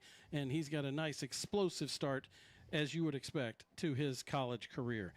Raylan Sharp is our other feature today. He's from the 2020 class, so that's a big gap right there. And he plays for Arkansas as a wide receiver. And he has 3 catches for 41 yards and a touchdown last week for the Arkansas Razorbacks. Well, we want to close it out here. Game's over. They've sent everybody to the house. Another lightning delay, another delay of 30 minutes. And they said, hey, let's just pack it up, take the tents down, save it for another day. Great decision, Mike, because, you know, the kid's going to come out and just there'd be a chance of somebody getting hurt, 38-0. So good game for the Allen Eagles. A late start, 2.5-hour delay before kickoff. And a little sloppy here and there, but, you know, a big win for the Allen Eagles. Yeah, the effort's there. There was some playmaking there. Like I say, the only negative here, and I'm sure coaches will talk to them, is I believe Allen had 7 penalties for over 65 yards something like that. And a couple of those were unnecessary, and several of them are 15 yards right at the whistle or after the whistle. Yeah, so. Coach will be on that tomorrow, no doubt about that. So, Kerry, I know a little short notice here, but had some good offensive play out there tonight. No, Josiah Johnson caught 2 touchdown passes. He did. Dowd threw the ball well at times. Well, 10 out of 10 is what we figure. So it was pretty darn good. Okay. Yeah, he had a heck of a night. And then, you know, Josiah Johnson, like you said, and, you know, I think Jaden Hambrick deserves a shout out because he was very, very strong. Not only did he score the rushing touchdown, but he also made a couple of catches, and that's just a new element to his game. Yeah. So big win for the Allen Eagles. Eagles go 2-0 non-district, start district next week. It's a home ball game, and we'll be back. We'll be broadcasting the game. Hope you guys come out with us. I know, Mike, you got the stats there. Do you want to read them off real quick? Well, we had just gone over all of these in the Pickle halftime show. Yeah. I don't think any of them have changed since. I was just double-checking that penalty yardage. It was 7 for 67. There were no turnovers, which is kind of surprising. Game got a little sloppy. Well, I guess there was an interception right there at the end. Yeah, so that didn't show up in the stats. But a solid game by Allen. And again, they're very lopsided defense. You know, you don't hold a team to negative yardage very often, but Cedar Hill had negative 23 total offense. Yeah. Good defensive night. Several penalties on defense is going to be the hold back on that, and coaches they'll get the coaches will get that straightened out. So appreciate everybody staying with us tonight. It's been a long night. It's been a lot of talking with us, and but we appreciate you hanging with us. So we're going to close it here at Allen Eagles Stadium. It's always a good night to be an Allen Eagle. So for we appreciate Keith Paxton, Thomas Paxton for the camera work, getting everything set up. Chad Price. Chad, we couldn't do it without you. Engineer, putting the, I don't know what all he does back there to get us up. Nobody else does either, but he does a great job at it. So, Kerry, any final thoughts? I like the defense. I really do. I mean, I think Coach Hargis has that defense clicking. Mike? You bet. They're coming off the ball. They're playing with great speed. You know, you want to play under control when you're playing that fast. So Right. Start district next week. I believe we got Rock Hill right here. 3 home games in a row is a great way to start. Absolutely. So we'll close it out here for Keith Paxton, Chad Price, Kerry Lowry, Mike Farish. It's the coach. Good night. Thank you for listening to Allen Eagle Football on the Old Coach YouTube channel and theoldcoach.com. Tonight's production is brought to you by the Allen Americans Hockey Club, Allen Flower Shop, Allen Veterinary Hospital, Ana Sophia's Mexican Restaurant, Boone Allstate Agency, The Butcher Group, Chicken and Pickle, Credit Union of Texas, Eagle Design Screen Print and Embroidery, Hair by Brittany, Infusa Lounge, Lobby's Pizza, Lone Star Bariatrics, Modern Family Vision, Pickle Roofing, Rodenbaugh's Flooring America and Appliances, Spazzo's Restaurant, Soul Man's Barbecue, Thrive Dental, Twin Creeks Orthopedic, and Weber Insurance and Risk Solutions. The executive producers of this broadcast are Carl Bailey and Chad Price. The announcers were Carl Bailey, Mike Farish, and Kerry Lowry. Technical managers were Chad Price and Keith Paxton. For an archive of tonight's game, tune into the Old Coach YouTube channel where you'll find the best in high school football.